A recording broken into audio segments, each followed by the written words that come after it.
Welcome to the 2026 USHCC Energy Summit General Session Lunch Program, Capital to Construction, Financing the Buildout. Joining us to introduce our session's Fireside Chat, a national corporate leader and champion for business growth and community impact, Chairwoman of the United States Hispanic Chamber of Commerce and Vice President of External Affairs for Comcast Corporation, Ms. Jackie Puente. Hello, energy people. Good afternoon. It's so great to see everybody here. We have better turnout right now than we had at breakfast this morning. I attribute that to some of our peers' evening activities. We had a beautiful day yesterday kicking off this summit at the Governor's Mansion. I want to give a heartfelt thank you again to Secretary Black for being the flag bearer at the Governor's Mansion. That's such a special event, and I think it is really a beautiful way to kick off this gathering that feels in many ways like a family coming back together, our chamber family coming back together to talk about an issue that is so important. Also yesterday, we were able to sign an MOU with the Spanish Chamber of Commerce in the US.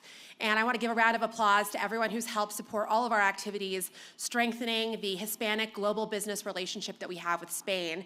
Super proud of this work and the work to come ahead. Today, we've had the privilege to hear from important experts like Jose Antonio Miranda from Avangrid, the Honorable Mary Landrieu from the great state of Louisiana.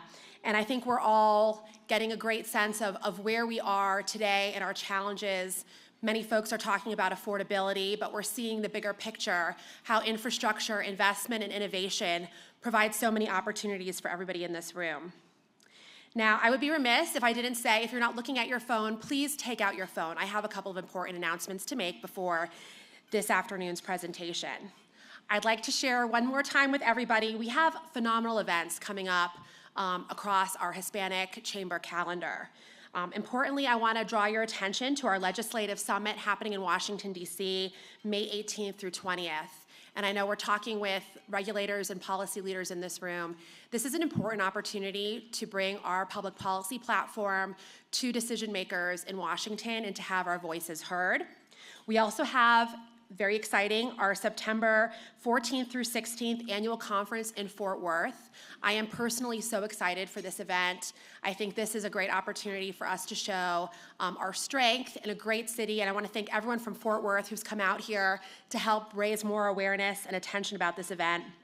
And I also want to highlight, after having some comments earlier with Senator Landrieu, the Gulf Coast Energy Forum, October 20th through 21st. So there's much more work to be done than what we're going to tackle this week here, but I want to thank everybody for having these events on your calendar, for showing up, and for continuing to be a part of the U.S. Hispanic Chamber of Commerce community. So with that, I will move forward to introduce our next presentation called Grid at Scale, Growth and Certainty. It's my honor to introduce the two gentlemen who will be talking with us now. First, a privilege to introduce my friend Nelson Reyneri, who's the Director of Strategic Alliances and Policy at NRG. Nelson was the chairman of the USHCC before me and has been a great mentor and friend, leading in energy policy, bringing a lot of Washington, D.C. experience and now Washington State residency forward in our conversations. I'm also delighted to introduce somebody who I consider a new friend, Carlos Acosta with Bluebonnet Energy, who hosted us in Fort Worth a few weeks ago to talk about what's happening in his company and what he sees in the landscape. Gentlemen, take it away. Jackie, thank you for your leadership. Carlos, make yourself comfortable. Thank you, everyone. First of all, start by just looking to the person next to you and say, "Eres increíble." Let's get the energy level up. Turn to the other person, now say, "Eres más increíble." Okay? It's a privilege to welcome you and to serve as a member of the board of the USHCC. And I want to start by recognizing Jackie, Ramiro, the team, our board, and all those that are supportive of this organization and this effort. Your presence is what makes this meaningful. A little context, about 6 years ago, our wonderful governor in New Mexico challenged us to have an energy summit in the land of enchantment. We're leaders in energy, she said. And we had a simple premise. We thought that the Hispanic business community could lead from the front and convene leaders across geographies, across sectors, across disciplines to come together and have conversations, engage in collaboration, turn that into action. We're here today on our 5th annual summit, proving that that model works. And as we say in Miami, así se hace. We're getting it done, and we're very excited about that. On a personal note, I'm passionate about energy and sustainability.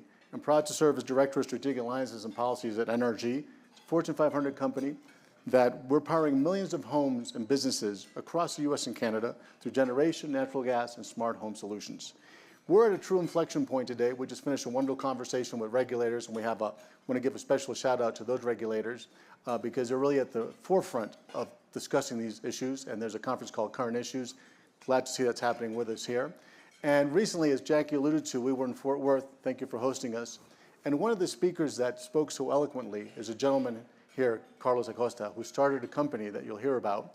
And it was so exciting, Carlos, because you really are the reason why this chamber exists, why we're having this conversation. Thank you. So without further introduction, thank you for being here. And tell us a little about you, Carlos la persona. How did you start? What should we know about you? Yeah, well, thank you, Nelson, for the introduction. I really appreciate it. For those of you who don't know, I'm Carlos Acosta from Bluebonnet Power. I started a battery energy storage system company about 2 years ago with my brother, Marcos, who's here in the audience.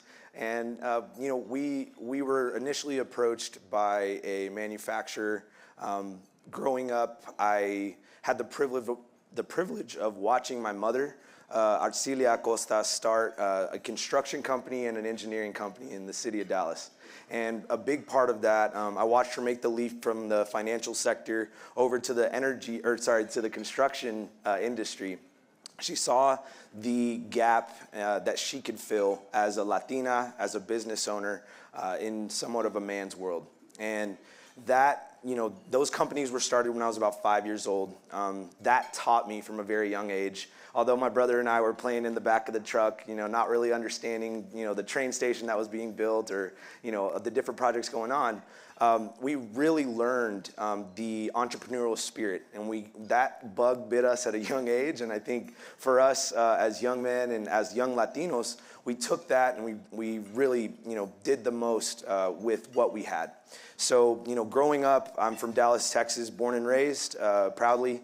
And, where I got my start in energy was on my first internship in high school. My mother was actually on the board of Energy Future Holdings, formerly named now Vistra Energy. And for me, she said, hey, you don't get to just mess around with your time in the summer as a high schooler. We need you to get to work. And so, for me, I had the opportunity to join the corporate HR team first as a sophomore in high school, learning a lot about, how people are managed, how talent is, cultivated in a corporation, a large corporation. I went from there to strategic development, to the finance long-range planning group. And, my last summer, I got the privilege of working with the fossil engineering and support group, which were the mechanical engineers out at the coal plants, at the natural gas plants, and even at a nuclear plant, Comanche Peak in Texas. And through those experiences, I really understood the magnitude of how energy not only plays into our everyday lives that we may take for granted, flipping on a light switch and it works, or maybe not paying your bill and it doesn't work. But, we were initially approached by this company. I went to Texas Tech University. After that, I was actually working for the family companies in operations, IT, marketing, had to kind of earn my stripes. As she did. She kind of made us earn our stripes. And we had a great joy in learning over the past 10 years or so. And when this opportunity presented itself, it was in energy, it was in battery storage. We knew that battery storage would play a key part in the market moving forward. And now you see that in the legislation where these tax incentives and the investment tax credits are being emphasized in kind of a paradigm shift from solar to now storage. And I think that's a big part of, we need to be able to capture this energy to leverage it when we need it, not only when the sun is shining, as it's been said before. So that's a little bit about my upbringing, and I appreciate the question. Yeah. No, thank you, Carlos. It's very exciting. Maybe you can dive a little bit deeper into why you chose battery storage as a model. You had options for different business models. Help us understand that further. Yeah, I think, when it comes to battery storage, we learned very quickly the incorporation of batteries with generators to create microgrids. And I think a lot of our customers initially had this need for 24/7 power, similar to how most data centers, if you're familiar with now, need that 24/7 critical power. With the legislation such as Senate Bill 6 that was passed in Texas last year, with the kill switch, if we need the power, we can turn it off. You start to understand and develop a grasp for how that uninterruptible power is actually a need, and it can't be overlooked. And for the battery storage component, lithium-ion batteries are a pretty big market. They're a very well-proven technology, but there are inherent safety risks for that. The original manufacturer that approached us, explained that with safety top of mind, there has to be some sort of mitigation of any type of fire and explosion risk that are becoming, unfortunately, more and more common when you see instances of thermal runaway or battery failure. When they explained to us that they had a product that was perfectly fit for eliminating that risk and allowing you to install these very powerful battery systems, not only indoors, but around critical equipment in your data center, rack mounted where it's not necessarily a risk. My mother always taught me, manage your risk, mijo. Manage your risk. You have to calculate that, and that goes into any type of viable business. And I think for me and my brother, we took the leap. We ran with it. We have now developed partnerships with the relationships we already had in the general contractor community, in the healthcare, higher ed, other things where we were able to leverage our connections to use other people's expertise to strengthen the overall feel for the products and services that we were able to deliver. And I believe that, storage is that next frontier. You look at, the passing of the One Beautiful Bill where you have domestic content requirements, right? And for us, having manufacturers here in the United States also gives us a leg up. It's the right time, it's the right place, we're in the right position, and I thank the Lord and Savior for putting us in this position. I have to give him credit. And we had great mentors, great role models, from our mother to the many other people in our lives that have steered us in that direction, and I'm excited for what we're doing. So are we. You highlighted battery storage as a piece of the energy ecosystem that's getting a lot of support across partisan divides, across geographies. And you also talked about Texas. Maybe you can pull that thread a little further and help us understand from your perspective, what's Texas doing right from a policy perspective? Where are their challenges? Where are their possible best practices for other places to look at? Yeah, I think that, Texas, number one, is a great place to do business. It is very conducive to go-getters, to people who have the means, and to map out their direction in that way for their businesses. And I'll tell you, they get that right. With the deregulated market of ERCOT, it also causes for a unique situation. We have studied, a lot of the other utilities, and we've learned that, things like a demand response program, a true demand response program, are really critical in understanding how to get certain energy, maybe whether that be backup generators that aren't being used or what have you, to actually take that energy and leverage it to send it to where you need it. I learned of a utility in the Pacific Northwest where they have retrofitted generators. The utility pays for these upgrades to the generators. They pay for the operating and maintenance in exchange for being able to use this power and redirect it to dispatch it to where is needed in the utility area. And so they can actually make a promise, hey, if your power goes out, we can get it back to you in 10 minutes. I think that also paired with I've heard it said very eloquently, it's not about the technology, it's about the economics and the psychology behind it. And I think educating our communities is a big part of what we need to continue to push for. There's a lot in the media, good and bad, about data centers, about what the effects are. And I think there's also, sort of a gap in educating people about the benefits and how, as mentioned in the session before that you were moderating, where, we can look at, hyperscalers and what they have to offer, what they're trying to do. But I think the flip side of that is they can invest, and they're willing to invest in our communities, in your parks, in your education, in your schools, in the local communities. And many of these are smaller communities.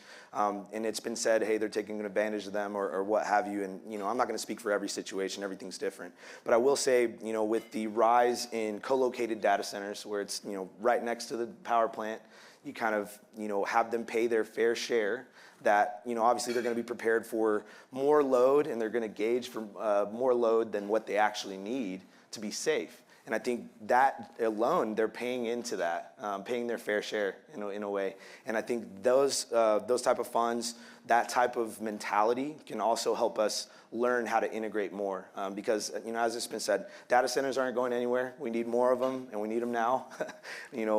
Putting them out in space like StarCloud is doing right now, I think is really an innovative idea. Harnessing that sun power and then beaming it back down with lasers.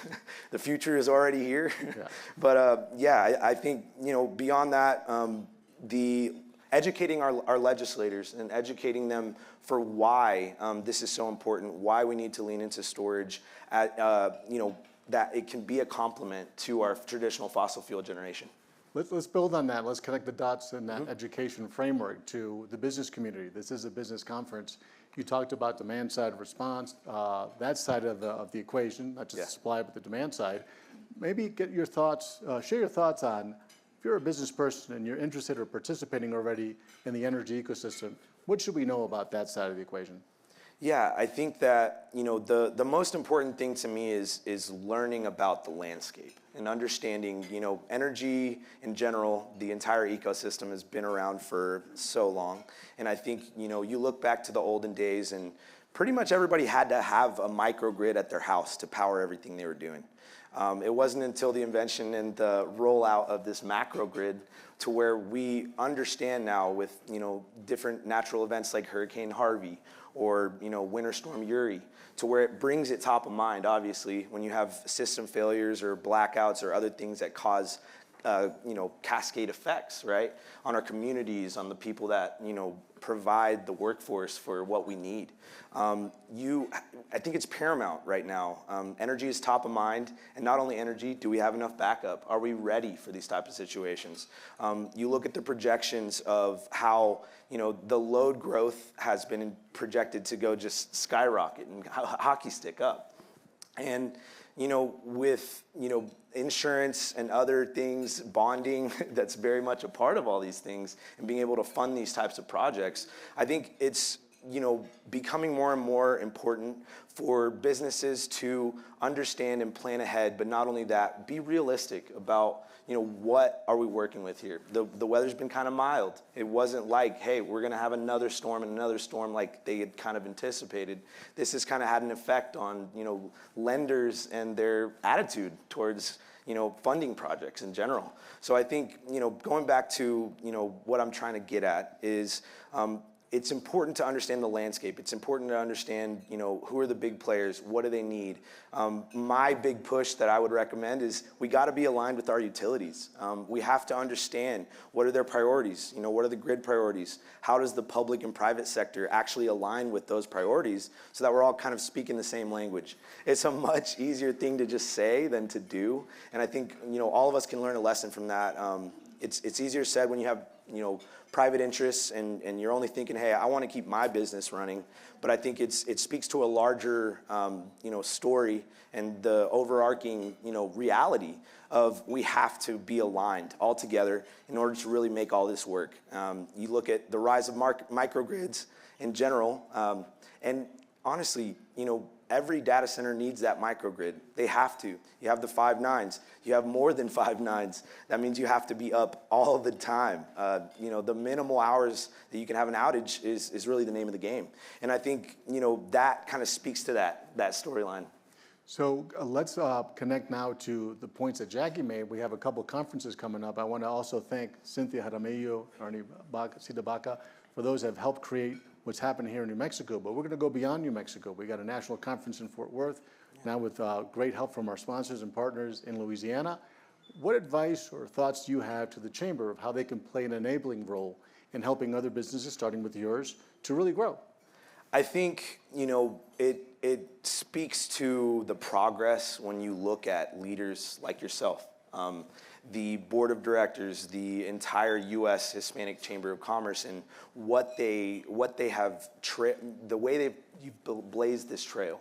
And I think, I'm a big advocate for educating our youth in the community and understanding, teaching them, hey, this is possible. Getting into construction, that's one of my best examples of you don't have to just have a hat on, a construction hat on, and be a flagger kind of waving traffic. There's project managers, there's different types of roles that you can prepare yourself for.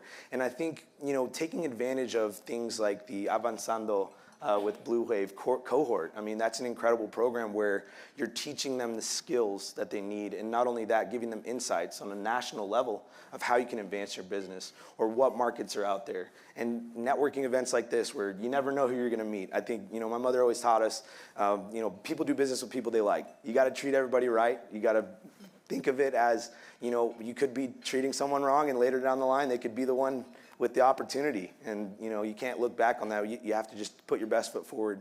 I think really going back to that, educating our youth of what is possible, and teaching them that it's really all, the limitations are in your mind.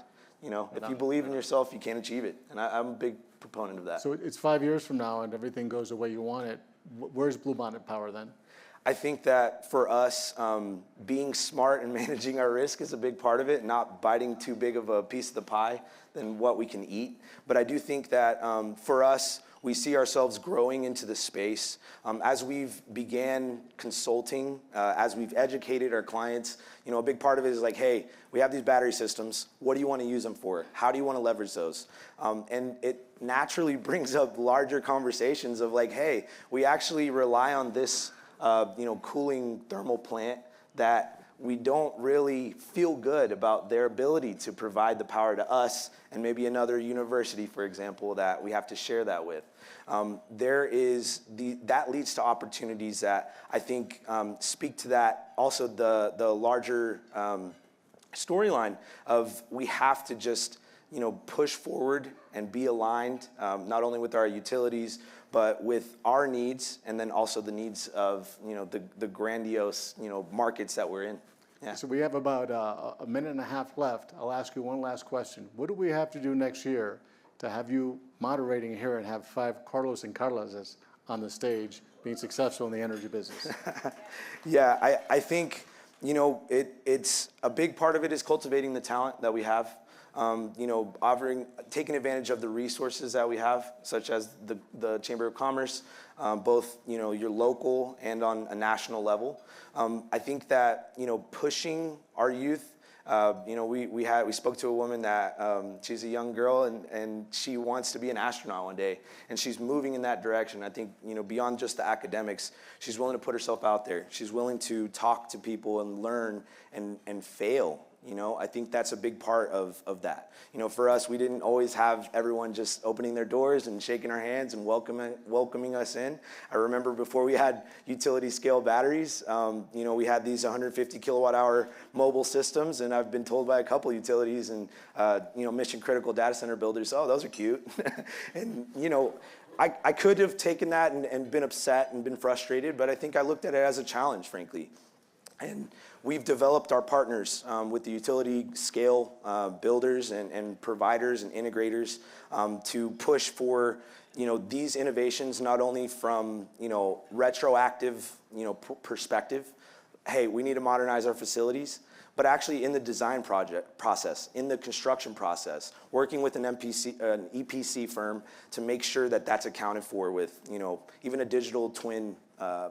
Platform where it's operational AI, you're reducing your operations costs by up to 30%. So I do think that education is a big part, but also just letting our youth, letting our young ambitious people in the Latino community understand that it's possible. Yeah. Well, you're a testament to that, and as we close, I was very fortunate to hear you at that dinner and left with a great sense of orgullo and seeing what you could do. And también esperanza, that you're paving the way for others. So, folks, give it up for Carlos, Marcos, and Bluebonnet Power.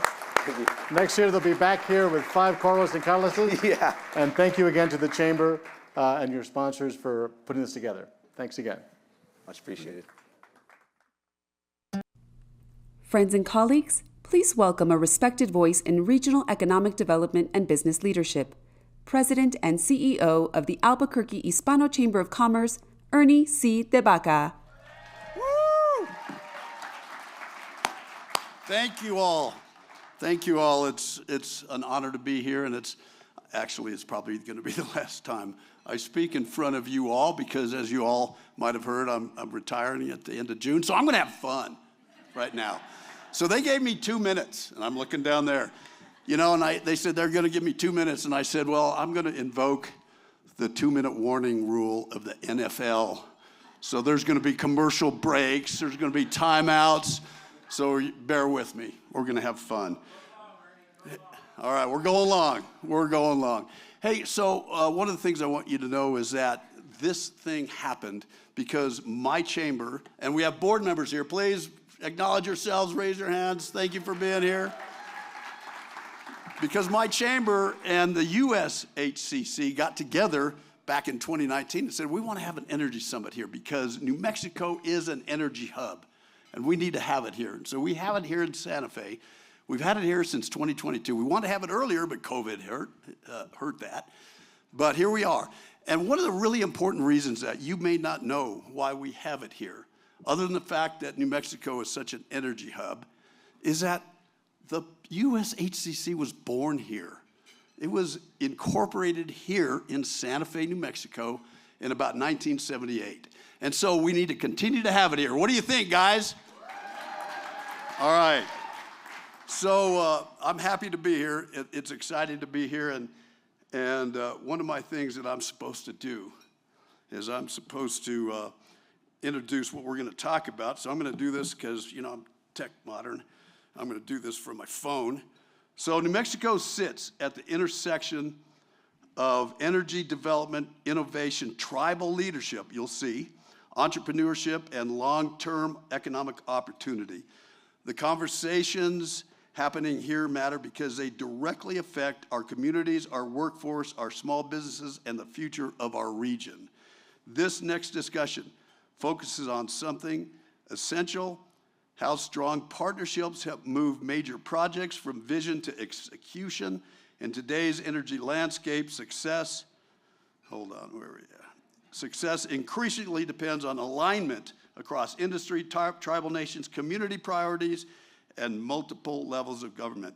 We are grateful to ExxonMobil, sponsor of this session, for supporting this important conversation. Now, I get to introduce Matt Jaramillo. Some of you may know that he might have worked for me back when I worked at P&M. I hired him. And so, you know, being, you know, his boss back in the day and being CEO, I said, Matt, write me your introduction. So I'm going to read the introduction that Matt gave to me to give to you. Handsome Matt Jaramillo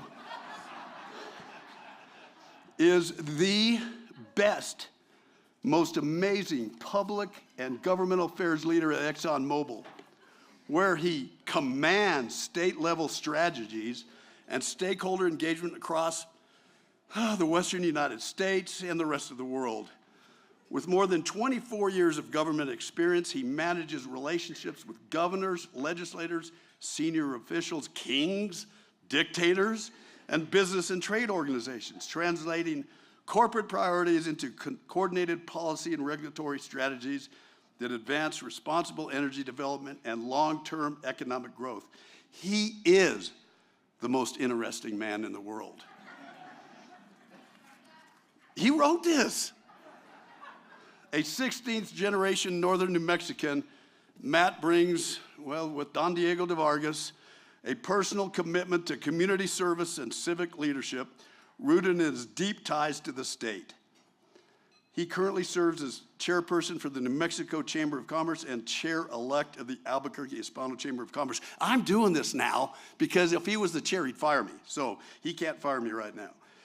He works to elevate Hispanic businesses, voices, and advance inclusive economic development. In addition, Matt serves on multiple boards across the Southwest, focuses on energy, sustainability, education, business, and technology, reflecting his dedication to building durable partnerships that benefit both communities and the regional economy. A quick, I better not read this one because this is really what he wrote. I'm going to read this because this is really what he wrote. A quick fun fact before we begin, Matthew actually worked for me years ago when I was the Vice President of Governmental Affairs for PNM, and I can honestly say that he wrote this. I can honestly say there wasn't a single day that I went by that I regretted hiring him. He was always pushing the envelope and always testing my patience, true, usually all before lunchtime. But he, in all seriousness, those are exactly the traits that make Matthew such an effective leader today. I'm especially grateful that he chose to stay in New Mexico and continue investing in New Mexico and his leadership. Welcome, please, Matt Jaramillo, the most interesting man in the world. Wow. And I only went 332. Ernie, see the Baca, everybody.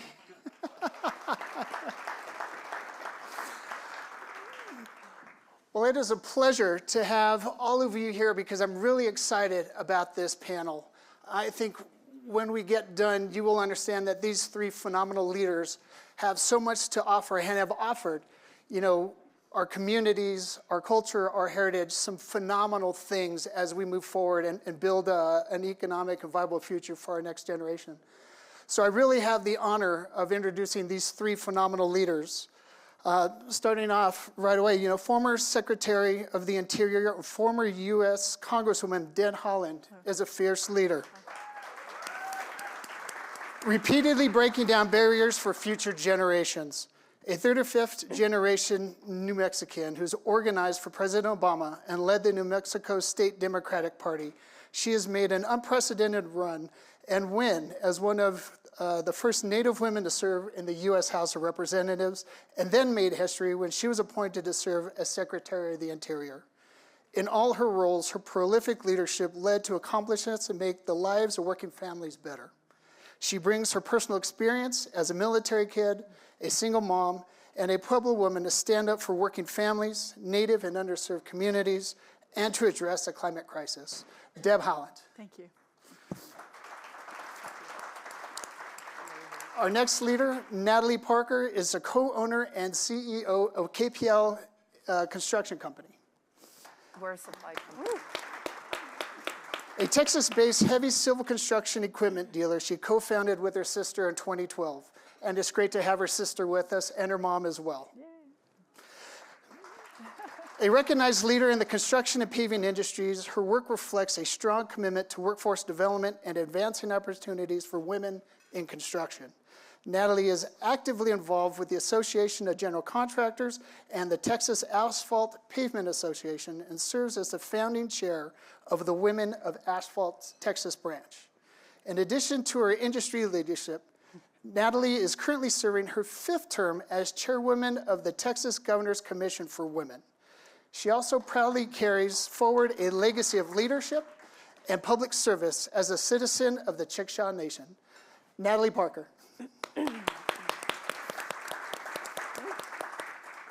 And our third leader, Wahleah Johns, is the founder and managing director of Four Directions Fund.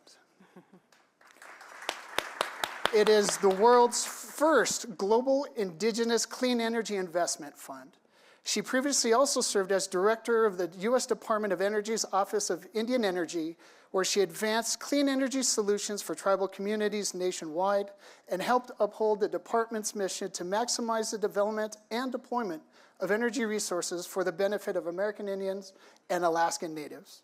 As a member of the Navajo Nation Dene, Wahleah brings deep experience in renewable energy and community organizing. She co-founded the Native Renewables and continues to lead landmark environmental justice, green jobs initiatives all across the Southwest. Let's give another round of applause for these phenomenal leaders. So with the experience that we have, let's scene set and talk about a regional context. And I'll start with you, Deb. In New Mexico and across the Southwest, energy development interests in Hispanic communities, tribal nations, and deep ties to land and water. What does it take to align these place-based values and the need to move projects forward. Absolutely. Thank you so much, Matt. And first, I'm so honored to be up here with these amazing women, and very proud to be with the best man in the world. So what I'll say first is that New Mexico is such a unique state. We have culture, we have history, we have 23 Indian tribes, we have Spanish communities that have been here for centuries. We have an ancient acequia system here in New Mexico that's safeguarded by communities who care for those waterways. And those are all things that any industry or any clean energy project that wants to come into New Mexico needs to know about, right? So it's important that when we are looking at these projects that we're taking into consideration the people who live here, the people with long-standing relationships with the land. We have a lot of sacred sites here. Because of our Indian tribes, this is their ancestral homeland. And so I just feel like we, as leaders, we need to make sure that we are guiding this industry in the best way possible to make sure they are in communication with the communities whose land it is, that they know and understand the culture and history here so that we can have successful projects. It's important that everyone stay in the loop. Collaboration, transparency, those are words that I think could never be overused when we're building out our clean energy projects. And so I just feel like those are absolutely important things to think about. Thank you, Deb. Nathali. I'm next? Yes. I think that it's really important to bring back a level of wisdom to every space. And in a shareholder commodity world that we're fast tracking, I think that whatever level you're at, we need to take a moment and ask for wisdom when we are across from the table from each other. What impacts is this going to have not only in the community that we're trying to put a project together, but in the country or the state as a whole? Because at some point it's going to impact whether it's your community, like if it's a large oil company and you're coming into a state or a city or a town, at some point it's going to come into your city and state and a town. And so I think that there needs to be some wisdom in those communications and in those negotiations that is respectful for everybody. Mm-hmm. And I think water is a huge issue, and it's not, nobody gets away from needing to have clean water. And so I think that everyone at that negotiating table needs to remember that. And there are so many amazing technologies that are here that we have, that everybody can have access to, that we can be implementing in the proper way. Mm-hmm. And if we really, in my opinion, want to do something that serves what the environmental impacts are, we need to have a BTU conversation. How many British thermal units does it take to produce X or Y or Z? And if we start doing that and implementing a BTU conversation, we will get to the real truth of sustainability. Thank you. Wahleah. Yeah, I think that on the alignment piece, when it comes to projects moving forward, there has to be, the question is interesting because it's coming in a place of maybe there's a proposal, but if we take a step back and think about what if we resource communities first? What if we resource them to be able to plan and design the infrastructure that is needed, the type of economy that is needed by the community or tribes? We have a planning process that many tribes have been implementing, which is a 7th generation kind of vision of like 100 years from now. That helps to communities to see themselves and their future generations looking at the land, water, and resources that are available to do whatever it is, an economic development project, infrastructure, energy.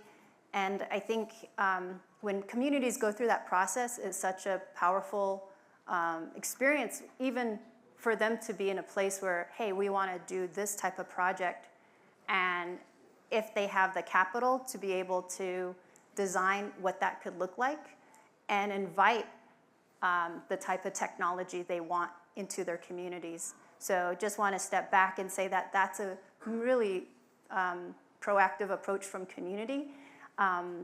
When it comes to industry on alignment, they have to understand the history. They have to understand the ecosystem that these communities live in, because even if it's like a project proposed 10, plus miles away, it could have an impact, on certain ecosystems or people's livelihoods. And I come from a community that has experienced coal mining for over 50 years, and we can tell you the impacts that that's had, from the high plateau region to the people who depend on the waterways that are farmers, 100 miles down the way. And so we have to really make an effort when it comes to industry, an effort when it comes to officials that decide, or decision-making bodies, to resource communities so that they can participate and find common ground on a potential project, and really consider community benefits as well, and also co-ownership. I think these are ideas that are not new, and I think that as far as moving projects along, this is a process that I've seen that has worked and been successful. Mm-hmm. And thank you for taking that step back, because one thing when we're looking at projects, it really revolves around coordination. Mm-hmm. And Deb, that's something you're extremely familiar with. Mm-hmm. And you know better than most. Many energy projects here cross federal, tribal land, and state jurisdictions. What practical steps most effectively align decision-making timelines with respect into coordination, sovereignty, and a community voice and engagement? Exactly. Thank you so much. So I was in the Secretary's office for 4 years, and we had the job of moving our whole country to a clean energy transition. And so we were doing many things all at once. One of the things that we were very proud of to have finished in 2 years was we managed to get, I think it was something like 50 solar projects across the finish line, 14 gigawatts of energy, which powered about 6 million homes here in the Southwest. And we were able to do that because we knew how important it was to make sure that all the stakeholders were at the table at the same time. No one should be in the dark. When you are dealing with land that involves tribal land, state land, federal land, county land, city land, private land, right? There are so many pieces to a puzzle like that it's important that everyone is all on the same page at the same time. And so I give all the kudos to the terrific staff that I had when I was in the Secretary's office, who understood the value of bringing people together to the table to know what was happening at all times. If one person is in the dark, they can put the brakes on pretty fast. And if you're really trying to meet deadlines, it's important that you are collaborative, that you're transparent, that you are ensuring that everyone has a voice and a seat at the table. So we were able to get those projects across the finish line because of that. The SunZia project also, we broke ground on. We cut the ribbon on. We were able to break ground and cut the ribbon on a lot of projects because we employed that opportunity. There were some meetings that we had where people said, we should have gotten together a long time ago, right? the power, one of the powers that you have as a leader is bringing people together. And I can't overstate how important that is, that people sit across the table each other, face to face, talk about the important things, and then move projects forward. It was really a valuable practice for me and quite frankly for our country. Wonderful.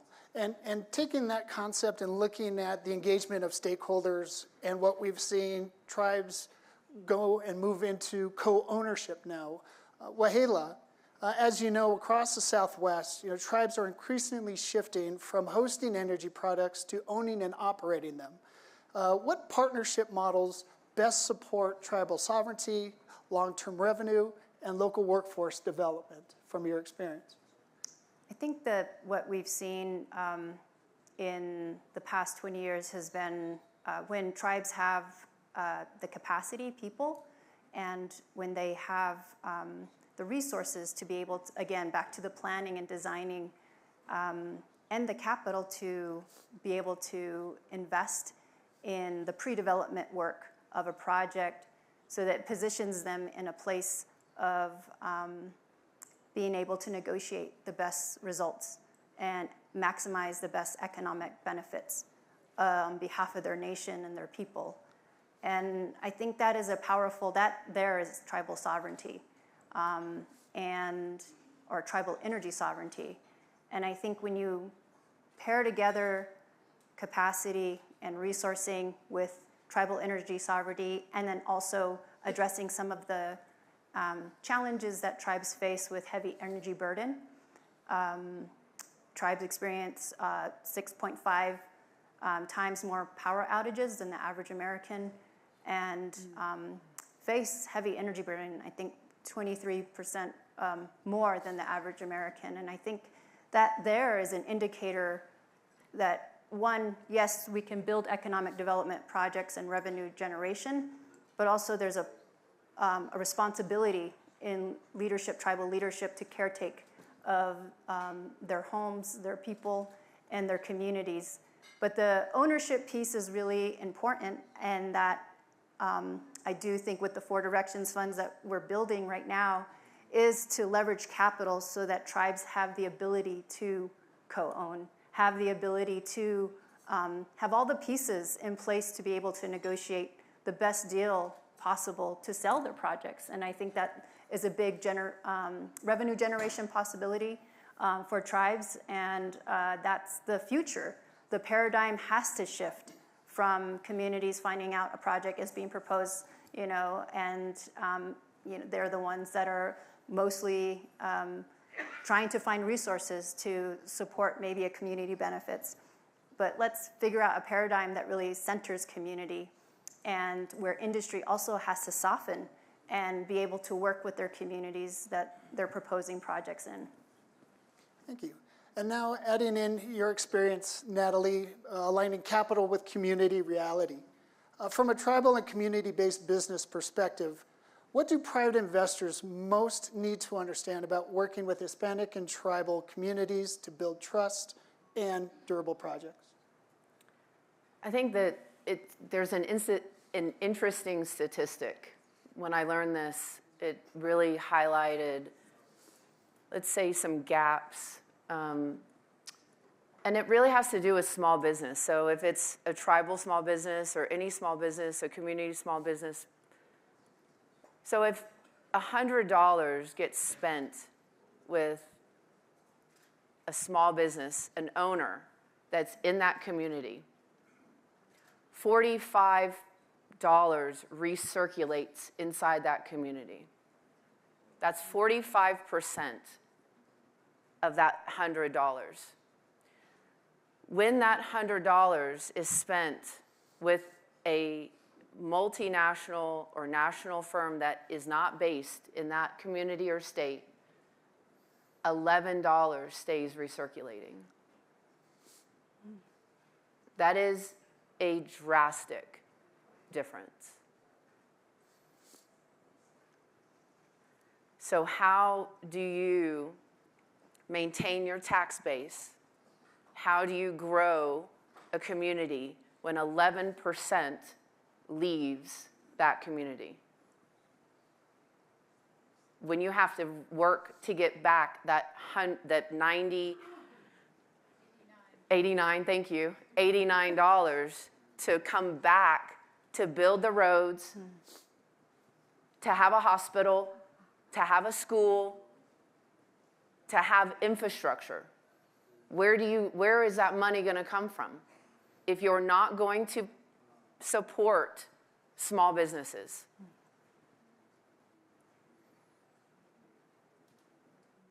It is vital. Like, that number should just stay with you. It should ring in your ears when you're doing a deal, when you're spending your money. It should live in your heart, and it should shout throughout your soul. Because that really brings everything home.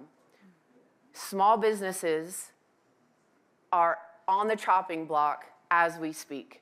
60 or 70% small businesses were gone on Main Street through COVID.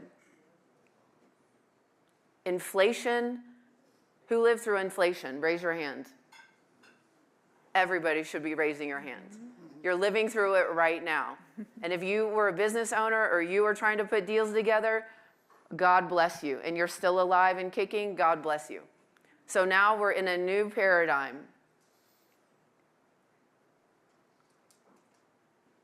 And we have to bring humanity back. At whatever level you're in, whatever company you're with, whether you're a small business owner, you're a mega company, multinational, we have to bring humanity back at every phase. And the best capital that we have is human capital. And we need to utilize human capital, even in the age of AI. Human capital. And the tribal nations have human capital. And if you start putting deals together with a win-win attitude, why? Because it matters. And I believe that will be the future of, let's say, winning. Because if we don't make that shift soon, there will be a backlash. Whether it's just not having clean water or food, proper food to eat, that's a backlash on the system. I mean, these are real things that we forget about when we're looking at a financial sheet. I need to eat. I need clean water to drink. These are very, very basic things. So from a tribal owned, I mean, I'm not tribal owned. I'm a member of a tribe. I'm a small business owner. And we have to compete against the largest supply companies, construction supply companies in the nation. It is not easy.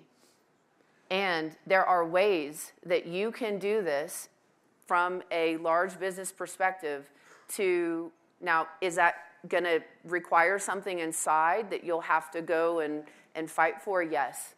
But it's something worth fighting for. Because when 89% of your tax base leaves your community, that's something to fight for.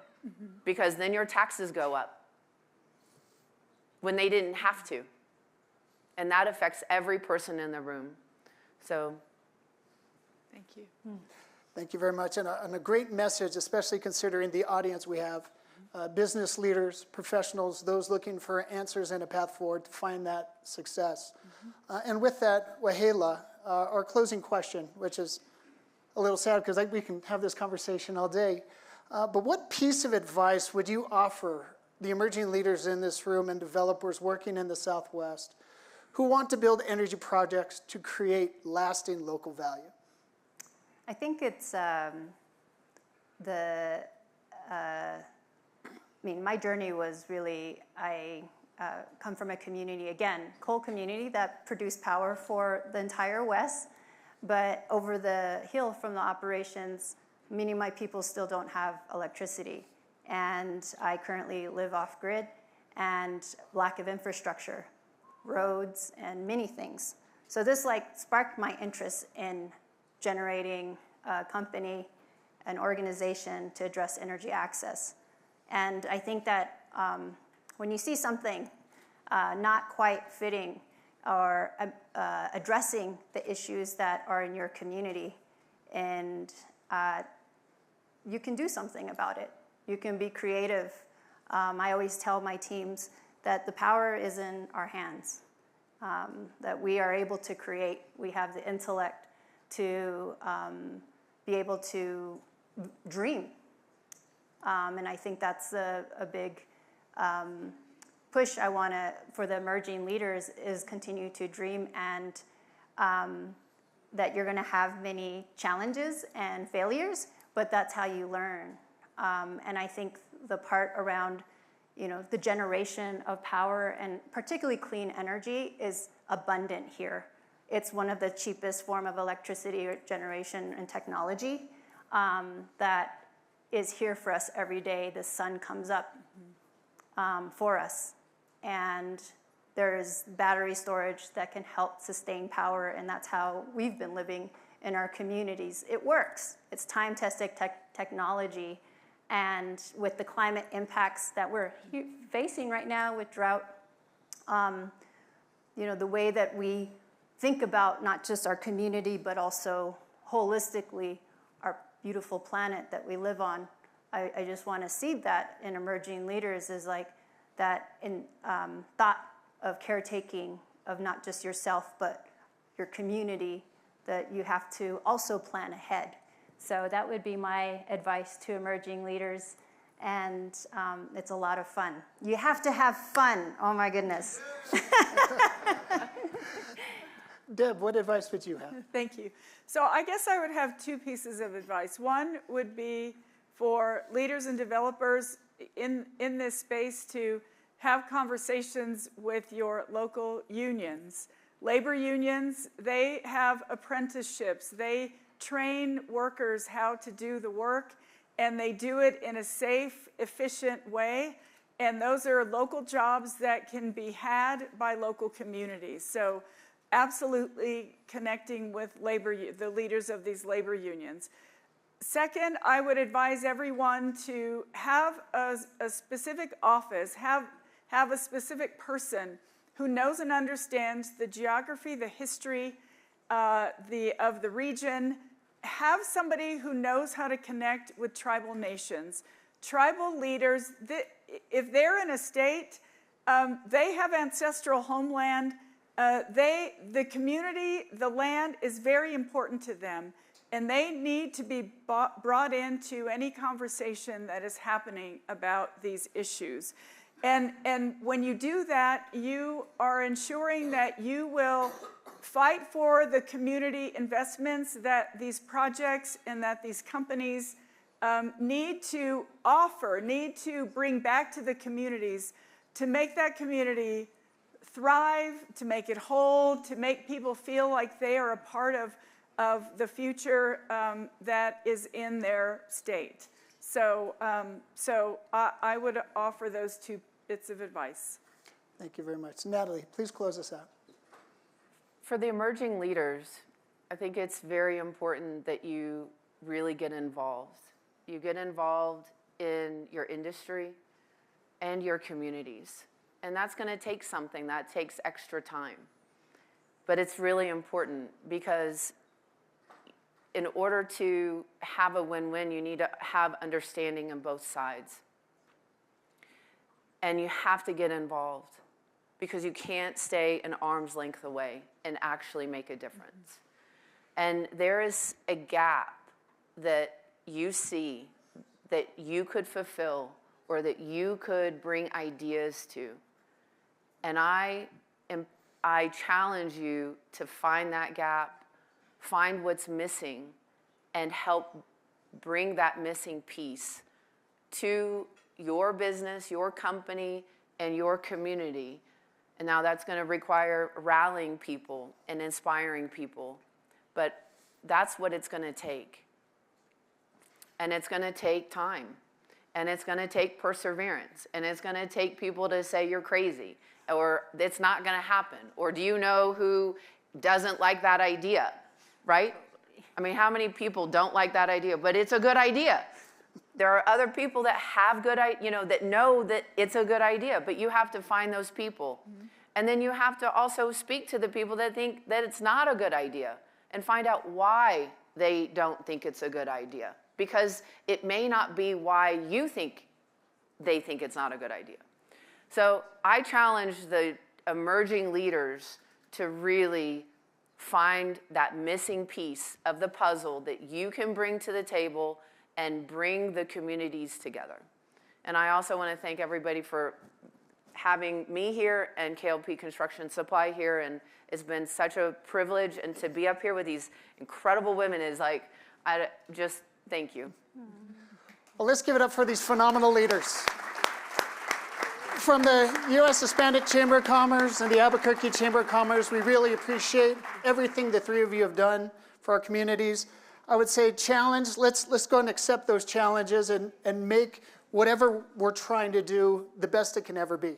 Thank you three very much for joining us today. Thank you. Colleagues, our next discussion is powering data center growth, grid readiness, reliability, and cost certainty. To lead this session, please help us welcome our moderator, founder and CEO of Agenda, Mr. Doug Turner, joined by our distinguished panel.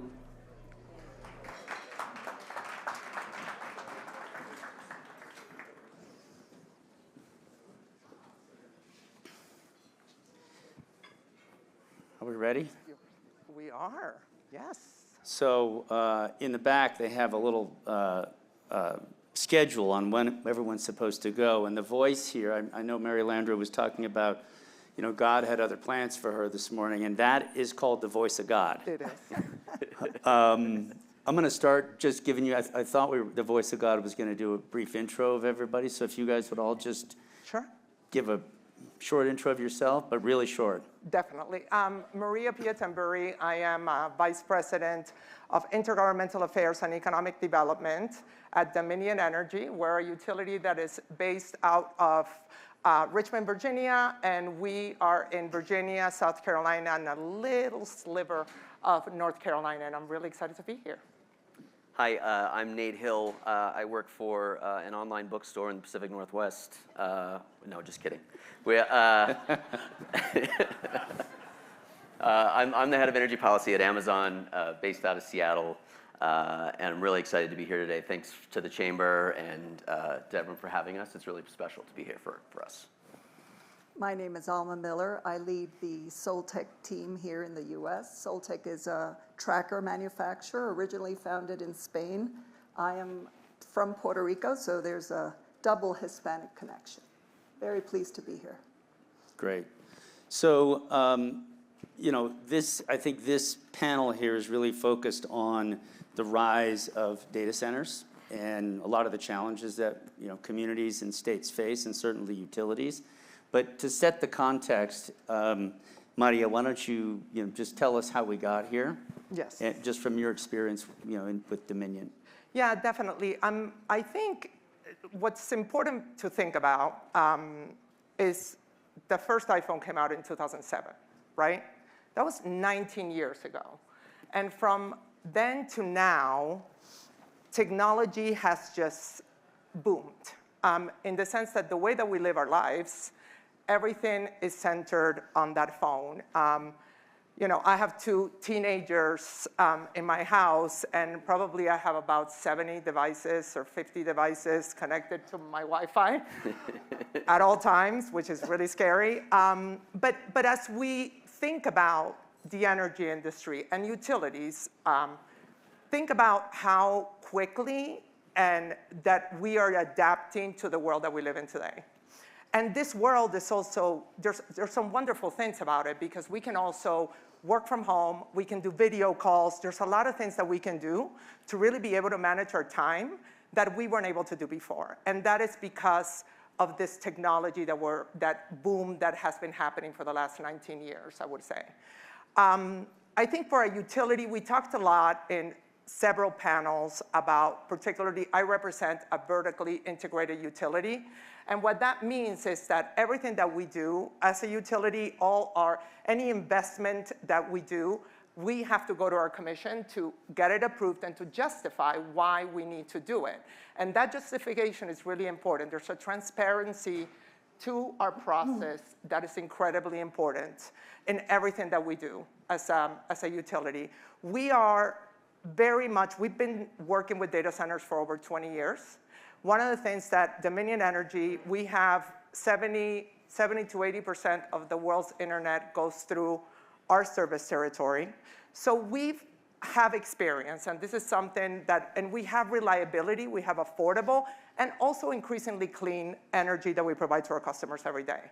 So for us, it is incredibly important to make sure that we plan ahead and to make sure that we are serving our customers and making sure that our residential customers also are not taking, their cost is not going up. So trying to balance all that at the same time.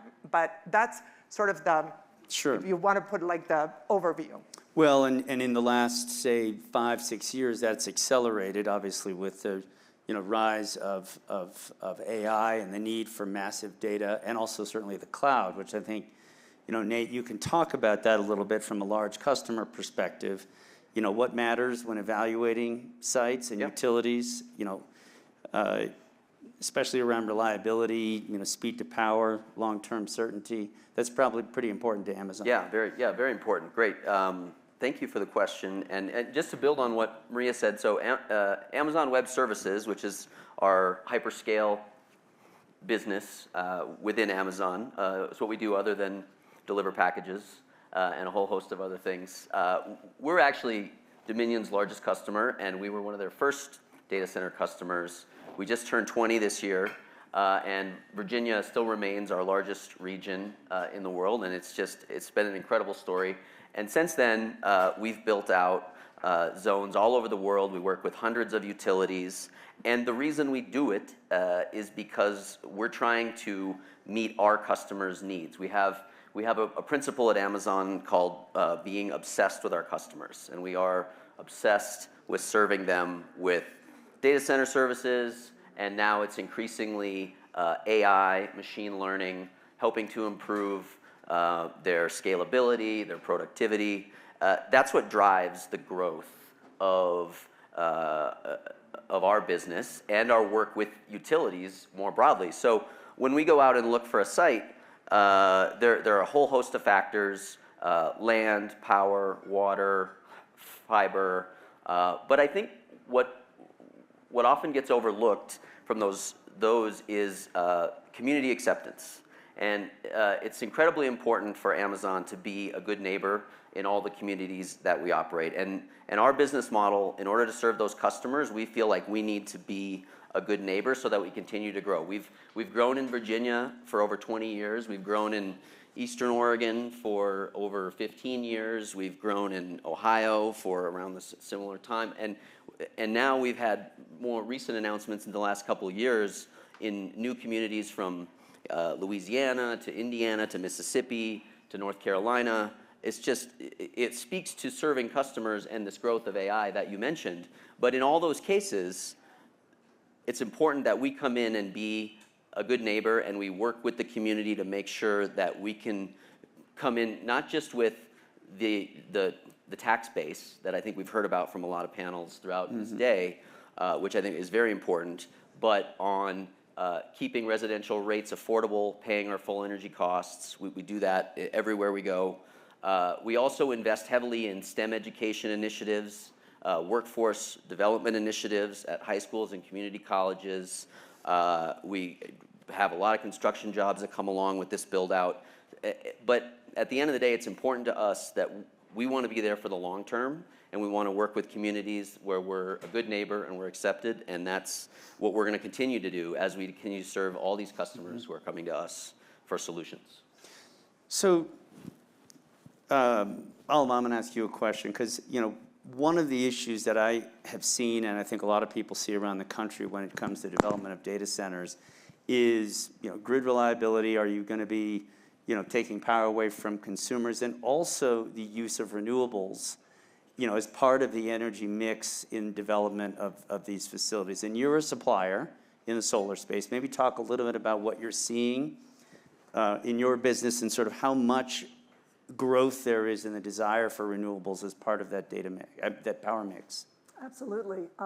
As a supplier, we let's say help our clients build the data centers. And what we're hearing from our client developers is that there's no shortage of energy, right? There is a shortage of ready-to-deliver energy, mainly because of the grid and the interconnection bottleneck, right? So how can we contribute to helping with those issues? So a tracker manufacturer, when we think of the grid and the interconnection challenges, we tend to think about generation and transmission.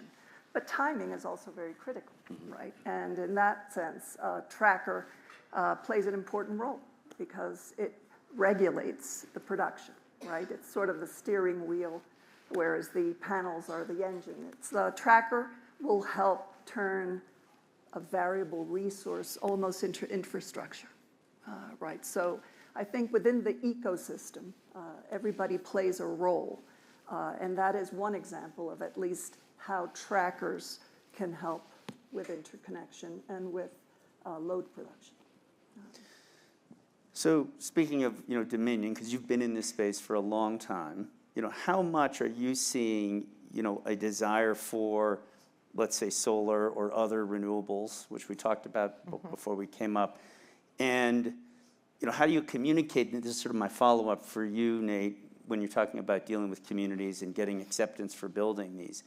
To what extent is that necessary or becoming more and more necessary in communicating to stakeholders in those communities that's a key part of the mix? Yeah, no, that's a great question. So in Virginia, we have the Virginia Clean Economy Act, which is a goal for us to reach by 2050 to be able to be completely, our energy comes from renewables. The act also allows us making sure that we have reliability so we can build other type of generation projects that are not just renewables if we need the reliability in order to keep our system reliable, right? So we are the third largest utility solar provider in the country. So we do have a lot of solar as a utility.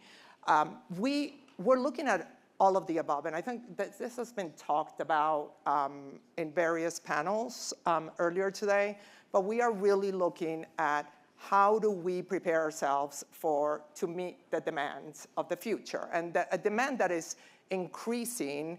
Since World War II, we haven't seen the increase in demand that we're seeing today. We're talking about 5% a year, and we need to ensure that we're meeting that demand. So solar is incredibly important. Looking at new technologies like small modular reactors, for example, we have a partnership with Commonwealth Fusion Systems in Virginia that they're looking at fusion. So really trying to look at long-term duration storage. Those things are my long-term. So looking at the long-term, but also looking at what we need today, and natural gas is definitely something that we have been, that is reliable. We switch it on and make sure that, it meets the demand and the reliability that we need. So I think right now, to meet the need of the industries that are coming to Virginia and also our customers and residential customers, we need to just look at every aspect of energy and every generation resources that we can think of. And obviously solar is a huge player in Virginia. So what are you seeing you've got plans downrange for who knows how many dozen facilities at a time? Yeah, we're still early in the cycle. We have a lot of customers that are looking for. So as part of that community engagement, are you seeing more and more interest in a mix, or do people even care, where the juice is coming from? Yeah, I think it depends on the region, how much people pay attention to the grid mix. For us, it's important to have firm service, affordable, reliable. So I mean, at the end of the day, we're an energy customer like everyone else is. We're front of the meter, taking service with utilities, and for us, it's important to get service, affordable, reliable service, and through partnership. And in those cases where increasingly there's less capacity available on the grid, like there was in the old days, that's where those partnerships really come in. So partnerships, short-term, medium-term, long-term, and there are lots of examples around the country that I could point to. I could just highlight a couple, like there's our recent partnership with Entergy in Mississippi is a grid mix resource. There's going to be 700 megawatts of solar in the deal, and there's also going to be some cogeneration plants. There's also going to be some existing resources and some existing transmission expansion. It's important to think of the full suite of technology. You need all of it to get that firm service, to expand the capacity. And one thing I want to sort of leave with the audience is that load growth can be an opportunity. It can be, you can view it as a risk and an opportunity, and it's a little of both. But it's important to think of the opportunities that come with load and hyperscalers, especially with our model where we are always going to pay our full energy costs, and those costs get spread across the system and help pay for a lot of the expansion and generation and transmission and substations. So you get examples where our utility partners can announce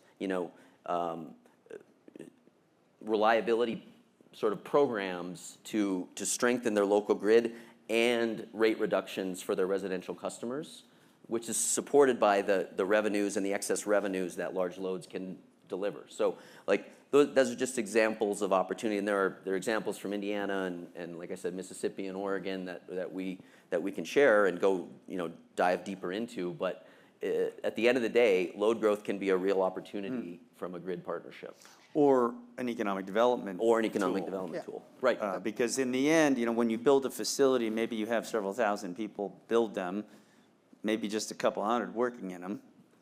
But from an economic development perspective, because you do a lot of this work at Dominion, what are you seeing, coming out of development of, increased infrastructure robustness, more power, from an economic development perspective? I think it's incredibly important. The more generation we build, transmission and distribution to really serve the grid and reliability for our customers, it really does provide opportunities for economic development as a whole.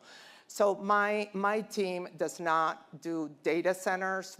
So we kind of separate our data center team with our economic development team. So we, for example, deal with every company that is not a data center. So for example, we just had an announcement last year with Eli Lilly coming into Virginia and having a facility, and pharmaceuticals have been something that definitely the state of Virginia has been really eager to bring more into the state. So having these companies that provide a lot of jobs, and these are high-paying jobs, engineering, and a state like Virginia that has great resources, great universities.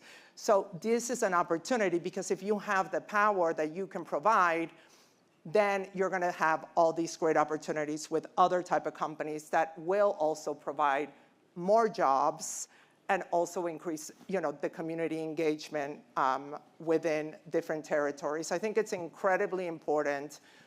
I completely agree with Nate as we're looking at this load growth overall. It is an opportunity. We just have to make sure that we're looking at the right resources. Definitely looking at communities and working with them early on.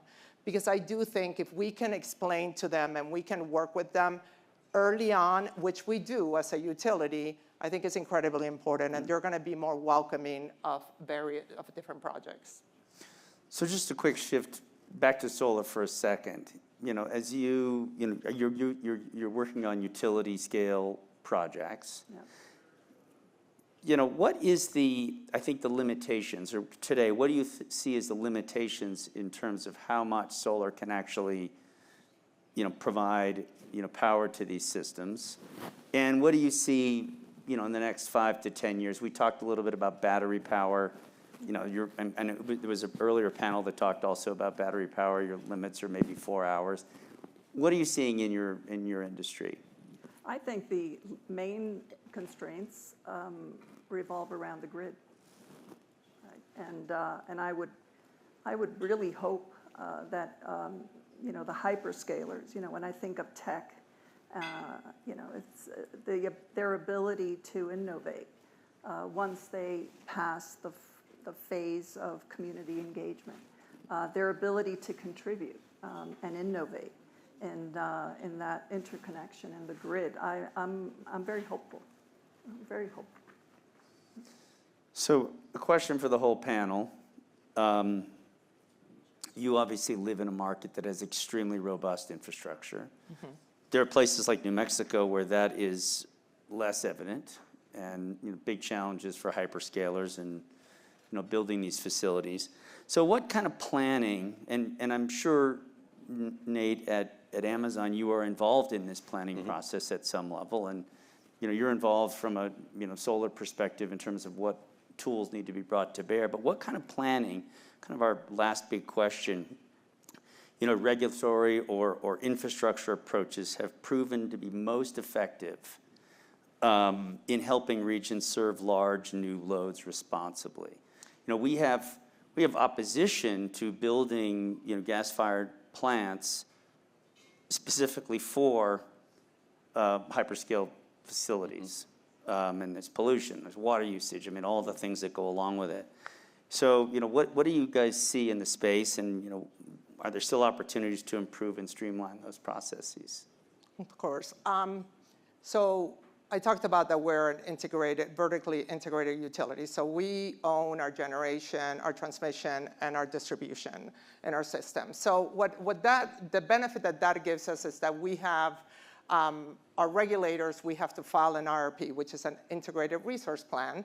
And that plan pretty much tells us, okay, if we're looking at our load growth, which and looking how much are we going to grow yearly in the next 20 years, and then looking at all the available energy sources that we can use in order to meet that growth. So that really gives us an opportunity to plan ahead to what's going to be, coming in the future. That planning is very important to meet the reliability of the future. We update this plan every year. They're not mostly IRPs. Every other year they're litigated, so we go to the commission and present our plan. But then we have updates to make sure that we are meeting the demand hasn't lowered or hasn't risen. So make sure that our plan stays consistent across every year. So that's incredibly important as we look at meeting the goal. And those are some of the benefits that being in a regulated market gives our customers, because we can plan ahead, we can really think through who are going to be our customers, what is our queue, and then how are we going to meet that demand in the future. Yeah, that's a great point. Utilities own the planning process. Our role in the planning process is to, at the end of the day, share our load growth projections, make sure our business is well understood by our utility partners, to make sure that they understand where we're coming from, and then they can incorporate that into their planning process as they do and build out the grid. But I think it's important to remember that the U.S. grid is very old. It is an old grid. And that causes a lot of challenges. I think that you mentioned on the interconnection side, on the build-out side, and the processes to upgrade the grid are also not always aligned with what the growth of customers are expecting or wanting. And so what I'm excited about actually is some really early stage AI and machine learning tools that some grid operators and utilities are trying to incorporate into their planning processes. There's some examples that I've seen around, like SPP, for example, has used some of our software and AI learning to accelerate their transmission studies, reducing timelines from 18 months to maybe 5 days. And I think what's going to be exciting as we sort of get comfortable and learn more about how AI can help maybe facilitate these grid planning processes or interconnection processes much faster with the same level of accuracy, safety, and reliability. I would only add, and a lot of the themes that have been mentioned during the previous panels as well, I think the ability to align stakeholders, there's big room for improvement in this industry, and I think that whole disconnect between the generation part and the transmission part, I think there are so many stakeholders that I think there's a lot of room for improvement there. Yeah. So last question, since we have 1 minute. Lightning round. Do you think at some point we reach some level of saturation in terms of the number of facilities that we have there? Do they become more efficient? Can we do more with less? A lot of arguments like enough is enough, but obviously we can't put the genie back in the bottle. You have 50 devices at your house. I mean, what's the limit, or is there a limit? It's hard to see. I mean, I would say, based on based on our customer pipeline of what we're trying to serve, it's out there. It's out there a ways.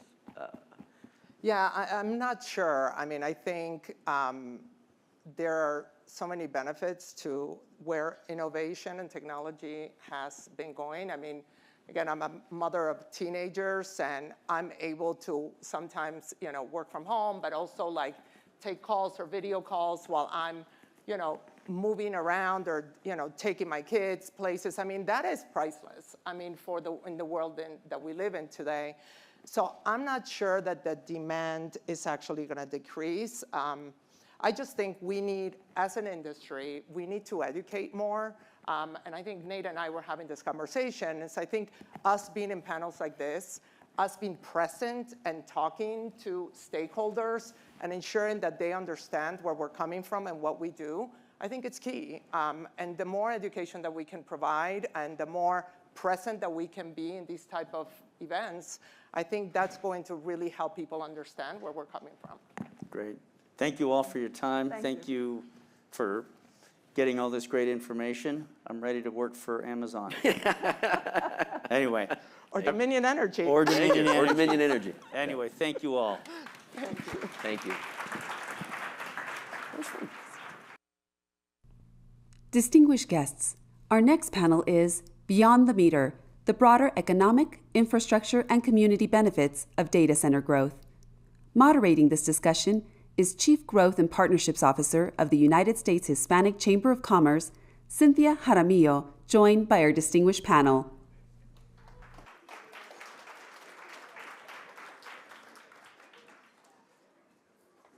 Good afternoon, everyone. Do we still have you with us? Yes. All right, great. Well, we have a really exciting topic this afternoon. I'm especially pleased to moderate this conversation because I was directly working in economic development before I joined the USHCC. Had an opportunity to maybe work with you, Secretary Black, for a very short period. A little bit, yes. And full circle to today, we have a supplier. I hope that she's in the audience. Rosalado Services, perhaps she's here, but she is at the conference. She's there? No? Yes, right over there in the corner. So I'd like to just quickly share a story. 2 years ago now, Rosalado Services participated in our supplier development program and went through the program, graduated, attended the Energy Summit, participated in a roundtable, a procurement roundtable, where Kairos Power was leading, and she was invited to apply for a contract to submit an RFP. She responded, and she was awarded the contract, and actually I'm going to look at this data here because I don't want to get it wrong. So that connection turned into a 3-year contract valued at $500,000 per year for work at Kairos Power's Albuquerque location. Since then, the company has grown its workforce from 200 to 600 employees. And I just wanted to share that incredible story because I had an opportunity to work with Kairos Power on their R&D facility, their research and development facility in Albuquerque, and now Secretary Black, of course, has done extraordinary work with expansion for Kairos. And so with that, let's just dive right in. I am going to allow our panelists to introduce themselves. So I'm going to start with Evan, please. All right, but before I do that, did I also hear that you're working in our Tennessee facility now too? All right. Tennessee. Awesome. So we've got Albuquerque, we've got Oak Ridge, Tennessee. Evan Cummings, I'm the Senior Director for Commercial Development at Kairos Power. I was not responsible for that RFI, RFP, and an extension of that business, but I was really thrilled to hear that stat. That's incredible. We're growing like crazy. My job at Kairos Power is effectively to find people like Alicia that want to buy offtake from our reactors. We've got a couple different facilities in the U.S. We've got headquarters in California, a manufacturing facility here in New Mexico, and a delivery machine, we call it, in Tennessee, where we just broke ground on our first commercial grid-tied reactor. Really in the country, actually. We've got 3 construction permits out there. I can go on, but my job, again, is to make sure I find the right places to build and the right customers to sign up. Alicia. Thanks for having me here today. My name is Alicia Traynor. I'm a public policy manager for Meta, and I really focus in on the policies that can impact our data centers and our energy supply and also water. So really happy to be here and have this conversation today. Thanks, Alicia. Secretary? And I'm Rob Black. I'm the Cabinet Secretary for Economic Development for the state of New Mexico. Been in the role for about 2 years. Prior to that, when I got to work with you, I was the president and CEO of the New Mexico Chamber of Commerce. Do have a little bit of the energy background before that as well. In a past life, I lived in California for a while and ran the Community Foundation and all the community relations programs for Pacific Gas and Electric. So it's great to be here and great to be part of this conversation. Because my job really is about creating pathways of opportunity for New Mexico citizens and creating a place that businesses can thrive. And it's these sort of companies that really help us do that. Oh, absolutely. And before we dive into the prepared questions, why don't you tell us about Meta? Let's go back to Facebook when they first opened their data center in Los Lunas. Share a little bit about that journey. Secretary, and then we'll pass it. All right. Please. Well, so this was before I even came here. So this is 2015, around that time frame, when Meta approached New Mexico looking for a place to build out a data center. And there were a lot of negotiations that happened to get us to the place where they were able to deploy. But they have invested heavily in the state of New Mexico. I think right now the data center in Los Lunas is the largest data center in your system. Operational. There will be larger ones coming, but we're still building. So 11 years later, 10 years later, there's still construction going. There are about 300 to 400 full-time jobs on site. So it's not just a small number of permanent employees, that's a large number.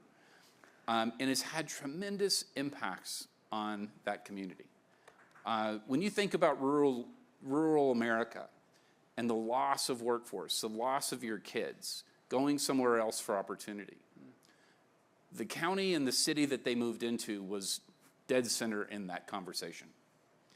However, today, and very much due to the investments that Meta has made, Los Lunas has grown by 20% in the last 9 years in population. One of the fastest number of small business startups in the state, them in Rio Rancho. The tax base for Los Lunas and to the state over those years has gone up $350 million in GRT. It's transformative for that community, especially in a rural community. Absolutely. So Meta has been an incredible partner, and I'm going to steal one more minute. Because when I was at the Chamber of Commerce, we launched a program called Be Broke, Be Proud. Many of you have heard about it around the country. It is a CTE engagement program, 78-foot tractor trailer rig going to every high school in the state, talking about pathways for technical careers. Meta came in as a founding partner, really supported that program. And the results of that, last year, we had a 50% increase in trade programs enrollment year over year. So it's been incredibly effective, and that's the kind of investment that companies like Meta bring to your community. Oh, great. Perfect segue into, Alicia, please tell us a little about when a company is planning long-term data center investment. What does a strong community partnership look like? And Secretary somewhat teed it up because that sounds like a success to me. So Alicia, please expand on that. Thank you for that question, and Secretary, you did tee that up perfectly, so thank you for that. So Meta has 32 data centers. We actually announced our 32nd data center today in Tulsa, Oklahoma. And each of those communities, we have found that to maintain that long-term community relationship really relies on 4 key items. The first one is responsible energy use. Second is shared economic value. The third one is water and environmental stewardship. And then that 4th pillar is really that long-term commitment and that long-term accountability. So first on energy, Meta, as I think you heard from Amazon right before me, Amazon pays for its own energy infrastructure and pays for its full cost of its energy. And we work with our utility partners to ensure that we have paid for that infrastructure and there are agreements in place to power our data center and pay for that infrastructure. But in addition to that, we also support the addition of new generation onto the grid. And New Mexico is actually a great example of that, where we have worked with PNM and energy developers to add about 1 gigawatt of energy to the PNM grid here in New Mexico to support our Las Lunas data center. And that's a combination of wind, solar, battery storage, and also here in the next couple, geothermal energy. And we're really excited about that. So next is that shared economic value. So as we've heard, data centers are a significant economic value, but they also support local jobs, they provide local tax base, and they also provide jobs and employment for local businesses and suppliers.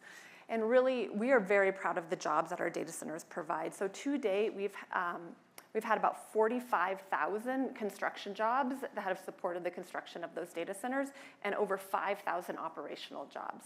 And we're really proud of the diversity that those jobs brings as well. We have electricians, HVAC specialists, culinary, engineers, fiber technicians, and on the construction side, we're supporting pipe fitters, electricians, steel workers. And as the Secretary mentioned, we are also very proud of our supportive workforce development program. So we work with our general contractors, national organizations like Be Pro, Be Proud, community college, trade schools, to really support that workforce development pipeline to ensure that there is opportunities for the local residents to support construction and operations. But our jobs really continue outside of the fence of the data center. The construction and operation of a data center really require a whole host of local suppliers and businesses.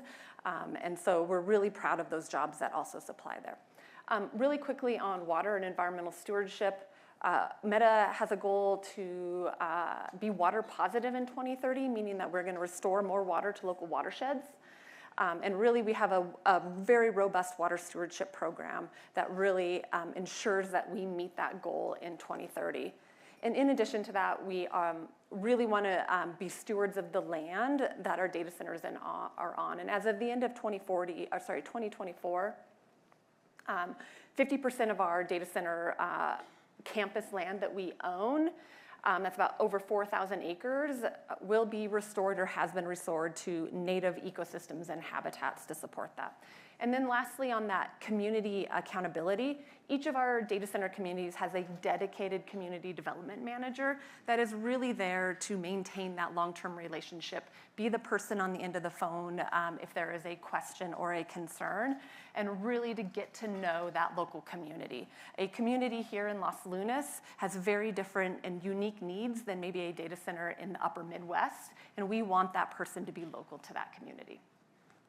Great, no, absolutely. And this is a perfect, I'm going to kick it back to Secretary Black because community investment is so important. And I know that the state of New Mexico, the city of Albuquerque, and other states all over the country partner with corporations like Meta to ensure that the community is receiving benefit. But companies like Meta, they lead the way in that investment. So what does that look like for New Mexico right now?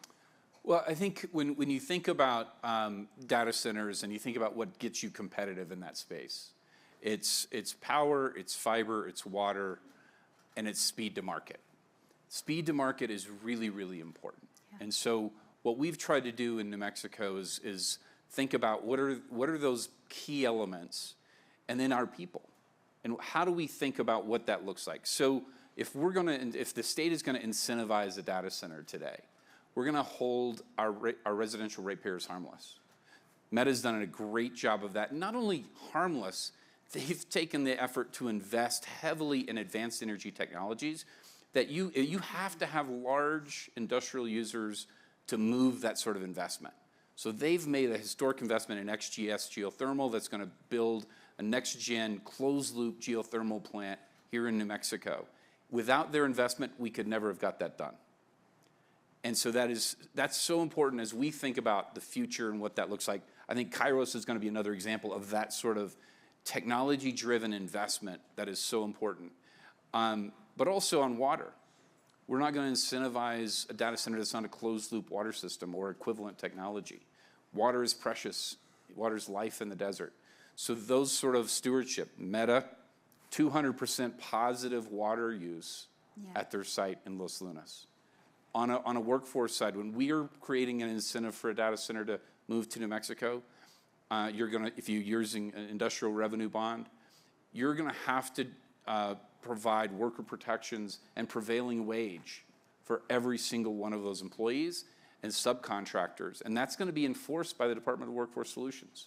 So we're taking care of our people, we're taking care of our water, taking care of our ratepayers, but we've created a microgrid opportunity here. So if you're not tying into the grid, but you want to move fast in New Mexico and you needed 20 megawatts or more load, you can move without going through the Public Regulation Commission. Now that gives you speed to market, but it also means as a investor, as a data center owner, you're paying for 100% of your infrastructure. It gives you speed to market, but you have the responsibility to pay for it. So again, we're trying to take care of our folks while delivering those benefits back and ensuring we're giving those high wages, protecting our environment, while moving technology forward with investments with partners who can help us create the next generation of energy. Oh, absolutely. Bravo, New Mexico, and thank you, Secretary Black. And I think it's a good segue to talk about the extraordinary work that Kairos Power is not just working on in New Mexico, but all over the country.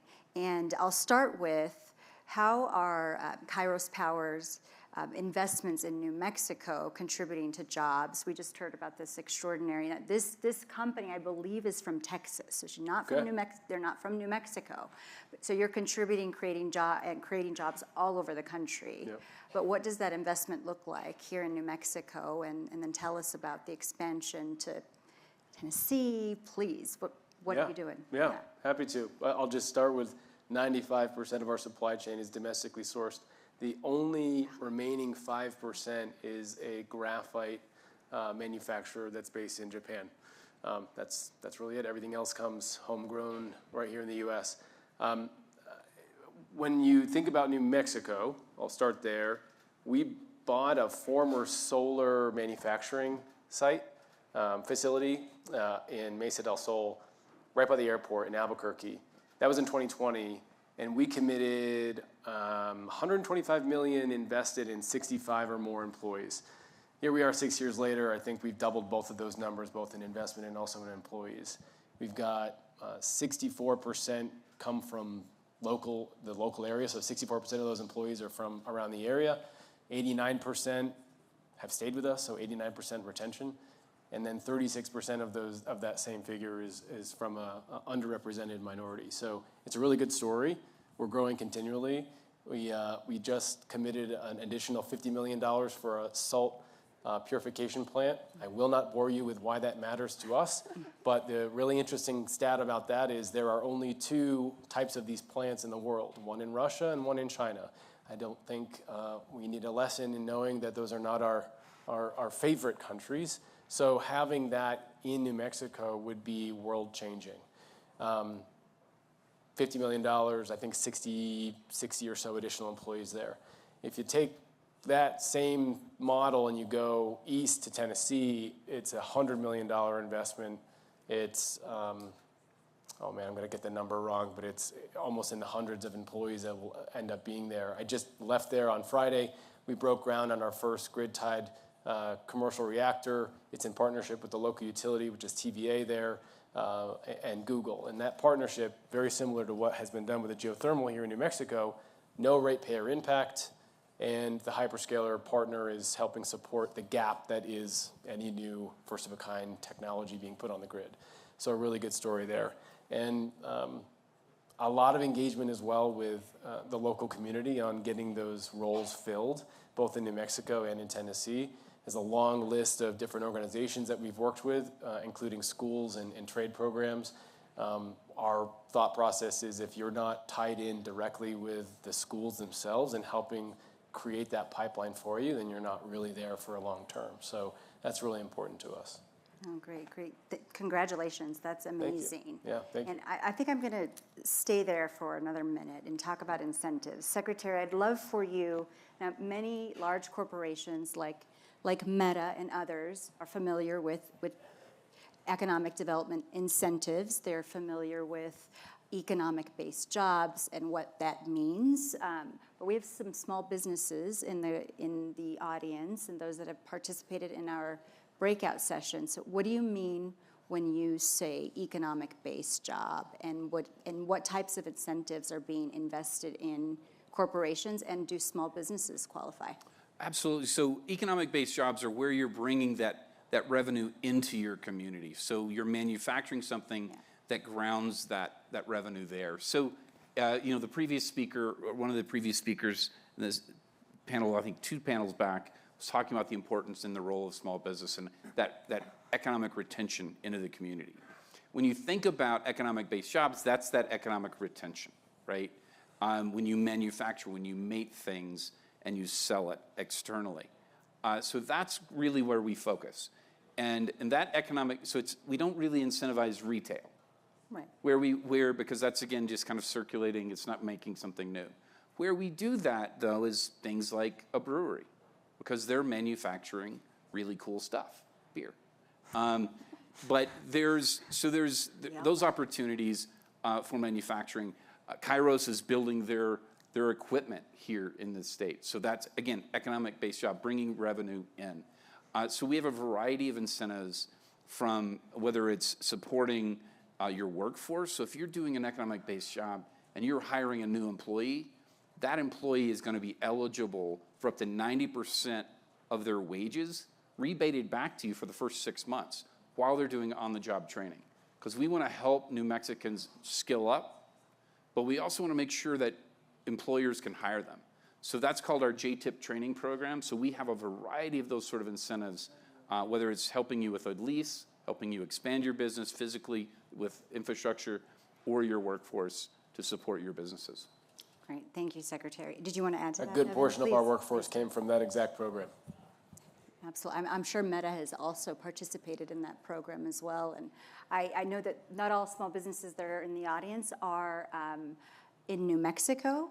I would encourage you to visit your economic development director, whether it's at the city or state level, to inquire about incentives, whether it's economic-based jobs or otherwise. There are small business programs all over the country that departments like Secretary Black's oversees.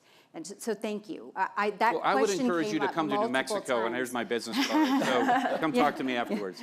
Thank you. That question came up multiple times from some of our suppliers throughout the summit. And so I appreciate you explaining that and answering that question.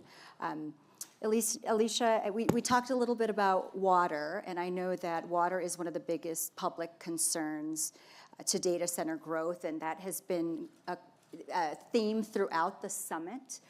How is Meta approaching water stewardship in New Mexico, and how should states evaluate the issue as part of responsible development? Thank you for that question, and I'm really glad we get to talk about it today because I've been to a few panels today and I've heard that come up a handful of times. So you're absolutely right. Data center water use is oftentimes one of the first questions that gets brought up when we are talking about a data center with kind of the local community and with policymakers. And as I mentioned before, Meta has a goal to be water positive in 2030, and we have a robust water stewardship program that is aimed to meet that goal in 2030, which has 3 pillars. Minimizing data center water use, supporting local water restoration projects, and then also being very transparent with our water data.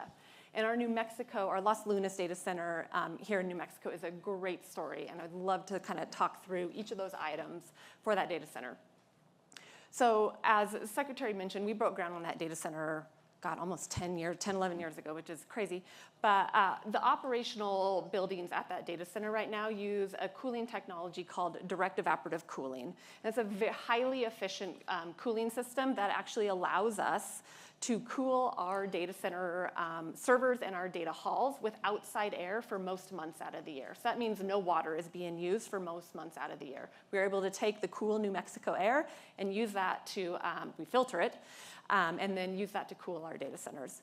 And our newest data center buildings on campus that are currently very early in construction will actually use even a newer technology that has recently become available to us, which is called direct-to-chip closed-loop liquid cooling systems with dry coolers. And those buildings will actually use no water in operations. So it's basically a waterless system.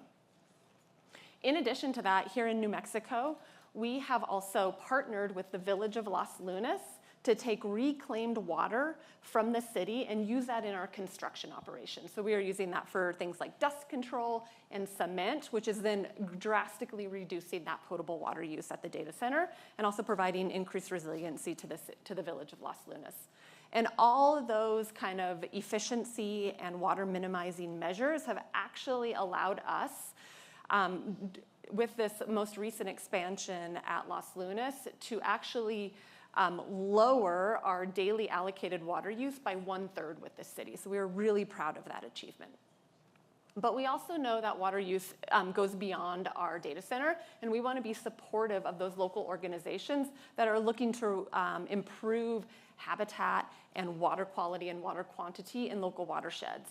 And as the Secretary mentioned, here in New Mexico, we have a goal to restore 200% of the water that our data center consumes to local watersheds. And thus far, we have supported 8 water restoration projects here in New Mexico to support our Los Lunas data center.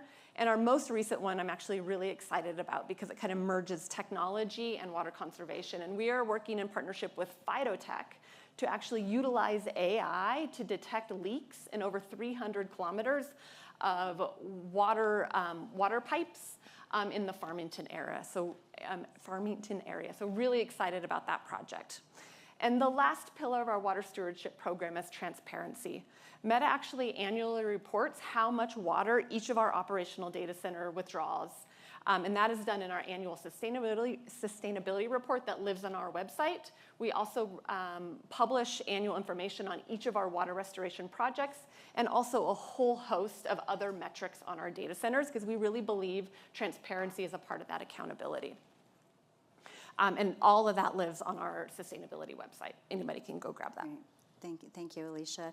Evan, I'm going to ask you the last question. Oh. I'd love for you to share maybe any concrete community outcomes that the community should expect based on your work here in Albuquerque and perhaps in Tennessee.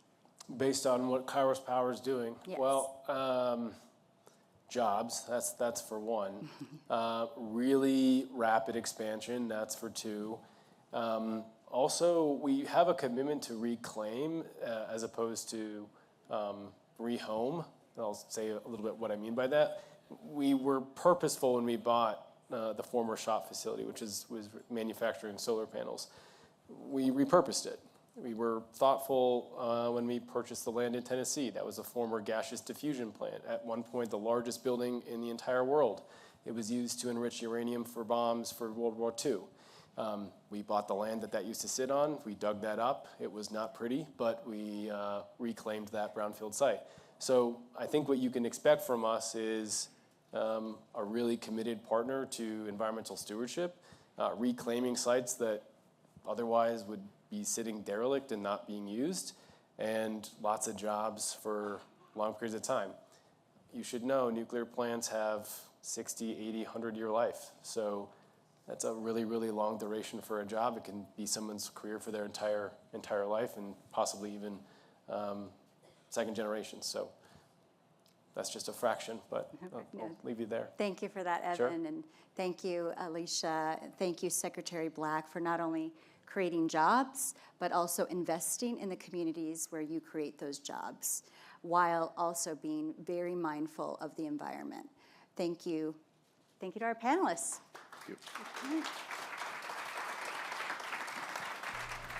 Thank you to our expert panelists. Next, to offer closing remarks, please welcome a national leader advancing energy innovation and investment across tribal nations and Indian country, Director for the Office of Indian Energy Policy and Programs at the United States Department of Energy, Mr. Eric Maroom.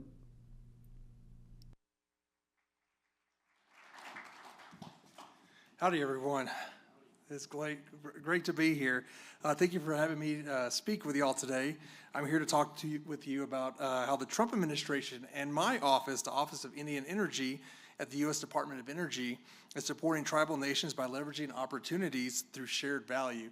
Now, you might be asking, my last name is of Middle Eastern descent. My father is from Beirut, Lebanon, but on my mother's side, I'm a proud Hispanic. I have family in Spain and Mexico, and I'm also a proud Tejano from the great state of Texas. I know we have some Texans here, so. My office has a long history of supporting tribes to make meaningful energy progress.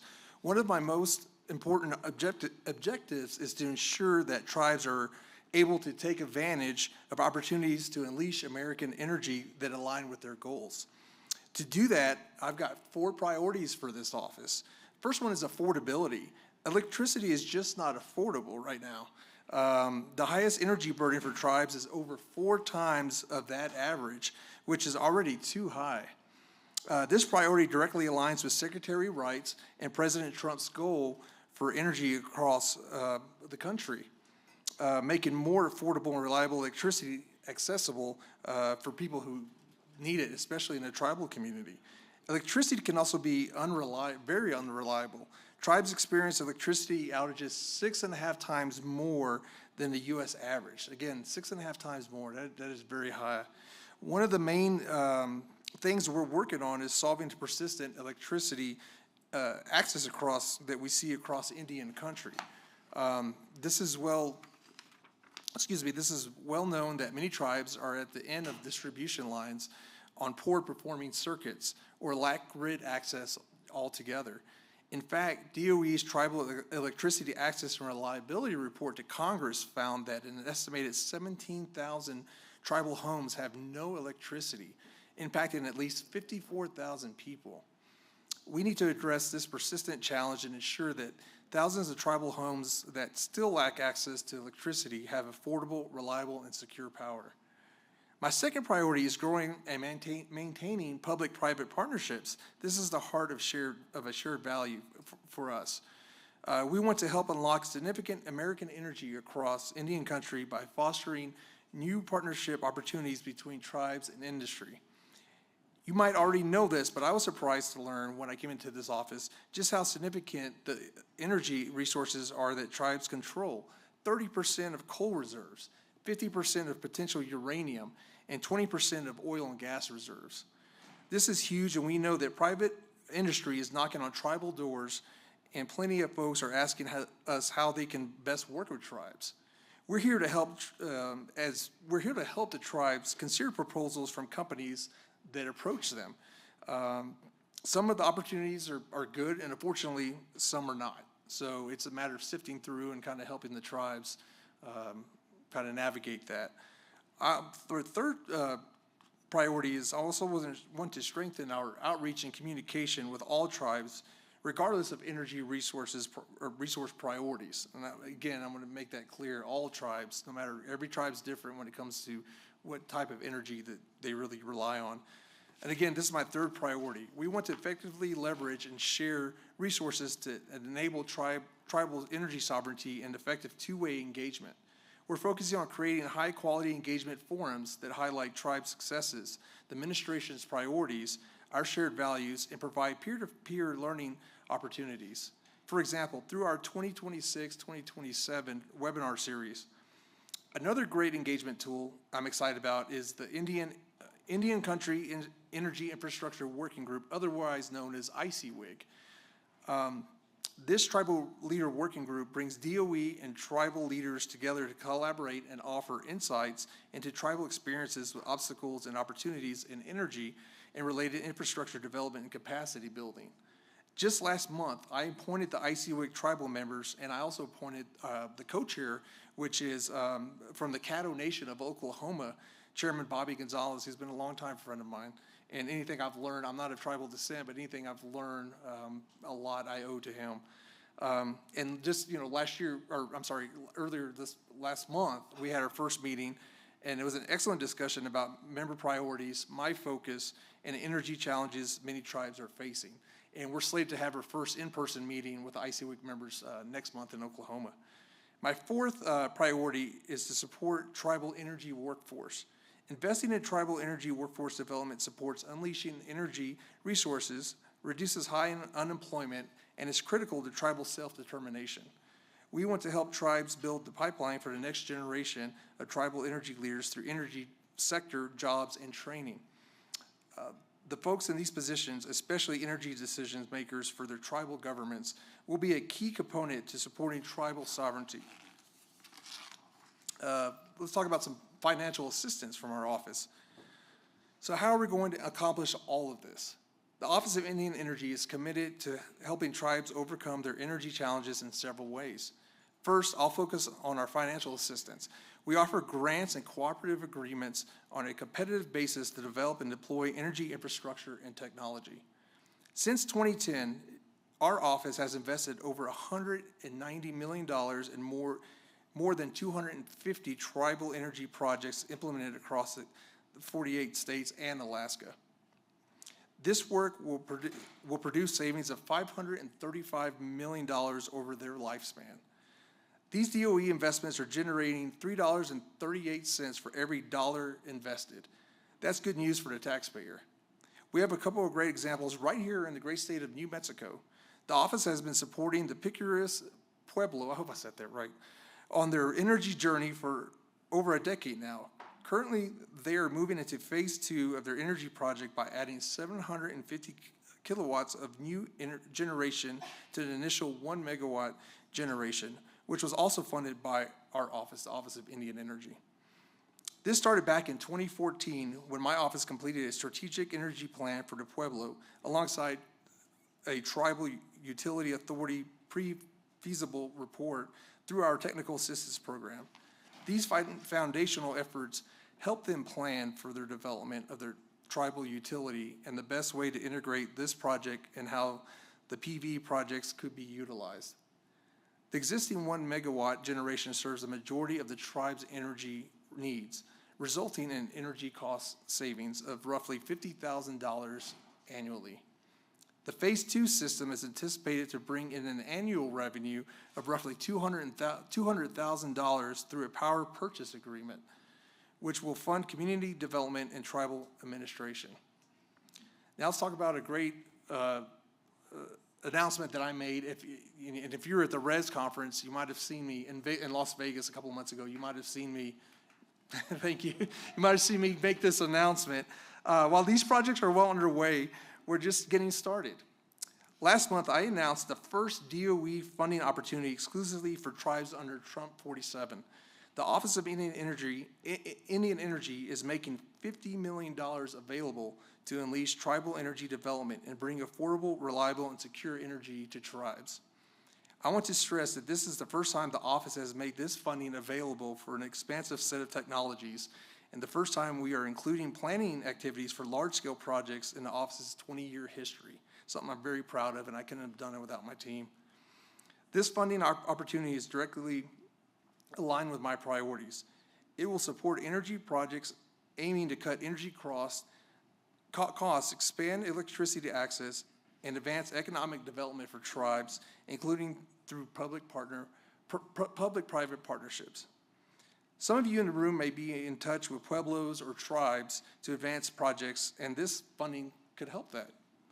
Projects like these have the potential to address the big energy challenges in Indian country, such as high energy costs, the decade-long electricity access gap, and training the next generation for tribal energy leaders.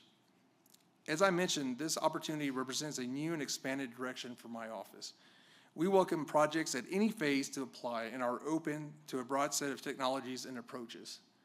This includes projects focused on residential electricity access, critical mineral resource assessment, new power generation, planning new power generation for AI data centers, workforce development, and more. I'm excited to see the next generation of tribal energy projects and partnerships that will be created by this funding opportunity. I hope tribes consider submitting applications which are due by July 24th, and I'll say that again, July 24th by 5 p.m. Eastern Time. Now let's talk about an office that it's in our building, it's the next floor down, and that's the Office of Energy Dominance Financing. The $50 million funding opportunity that I just mentioned supports planning and feasible assessments for large-scale tribal energy projects that can then allow tribes to unlock additional financing through the DOE Office of Energy Dominance Financing Tribal Energy Financing Program. That's a mouthful, but we call it TEFP. The TEFP focuses on large-scale energy development and has a $20 billion in-loan authority, again, $20 billion, available specifically for tribal project financing. Talk about an opportunity for investment in shared value. Now, they're looking for bigger projects, so please keep that in mind if you know of a tribe or you work with a tribe or you're in a tribe that has some big projects. You know, I would recommend talking to this office, and we're happy to facilitate that. Some of the great benefits of TEFP include direct loans or loan guarantees for third-party lenders, up to 30-year loan terms, which can include the construction period, financing available for up to 80% of eligible project costs, low interest rates, and greater flexibility in project structuring. They can finance projects across priority energy sectors, including coal, oil, gas, hydrocarbons, critical minerals, generation and transmission, utilities, nuclear energy, and more. My office coordinates closely with EDF, which is the loan office, to identify and support potential tribal applicants and help foster the project pipeline through our financial and technical assistance, which I'll spend a minute on real quick. Technical assistance. You probably noticed from my earlier project examples that knowledge and informed decisions making is always critical to energy project development. Our track record shows the biggest energy projects successes start with technical assistance to tribes to set them up to be successfully scoping and designated a project. Now, my office offers, and this is really cool, I always brag about this, my office offers technical assistance to tribes at no cost, zero. Tribes don't pay for technical assistance through my office. We offer energy planning, resource assessments, project planning, utility formation activities, as well as support to enhance the legal environment for energy sector commerce. We've heard from many tribes that the one area in which they need more resources to fully contribute to advancing large-scale energy infrastructure projects is legal and regulatory support. Many tribes do not have deal teams to negotiate these types of projects or to facilitate a business environment to advance high-value energy projects. So we're offering this in-kind technical assistance through a partnership with our neighbors down the street, the U.S. Department of Commerce. So we're grateful for that partnership with them. Our goal is to support tribes in facilitating the business environment to advance high-value energy projects. This includes things like generation, transmission, distribution, data center, and critical mineral projects. Let me touch on data centers. During this lunch session at this event, you've heard just how much attention data centers and AI are getting right now. While they have been around for a long time, what's new is how quickly larger data centers are being proposed and developed to support growth and the use of artificial intelligence in manufacturing. Partnering with a data center developer holds tremendous opportunity for a tribe, from land leases to selling power to the data center through a power purchase agreement to infrastructure developments and job expansion. In addition to the many benefits, factors such as water use, transmission infrastructure, interconnection, and fiber access requirements should be considered. The Office of Indian Energy can support tribes in considering if a data center could be aligned with their goals by sharing clear, actionable information about data center development with tribes in partnership with tribal businesses and the private sector. Directly supporting tribes through funding and technical assistance, including legal support as they explore the potential value of pursuing investments in the data center economy and offering siting evaluation insights and connections. I'm excited to see what we can all do together. Under President Trump and Secretary Wright's leadership, the Office of Indian Energy is building on 20 years of investments to advance affordable, reliable, and secure energy. And we're leveraging our shared values and moving with a sense of urgency that is required to accelerate the speed of progress. I'm excited to see what we can accomplish together.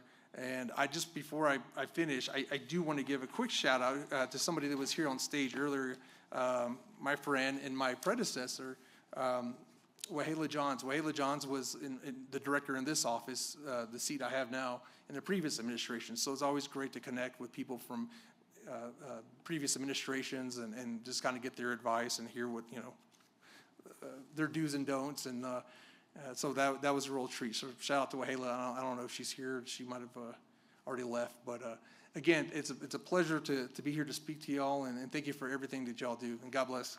Thank you.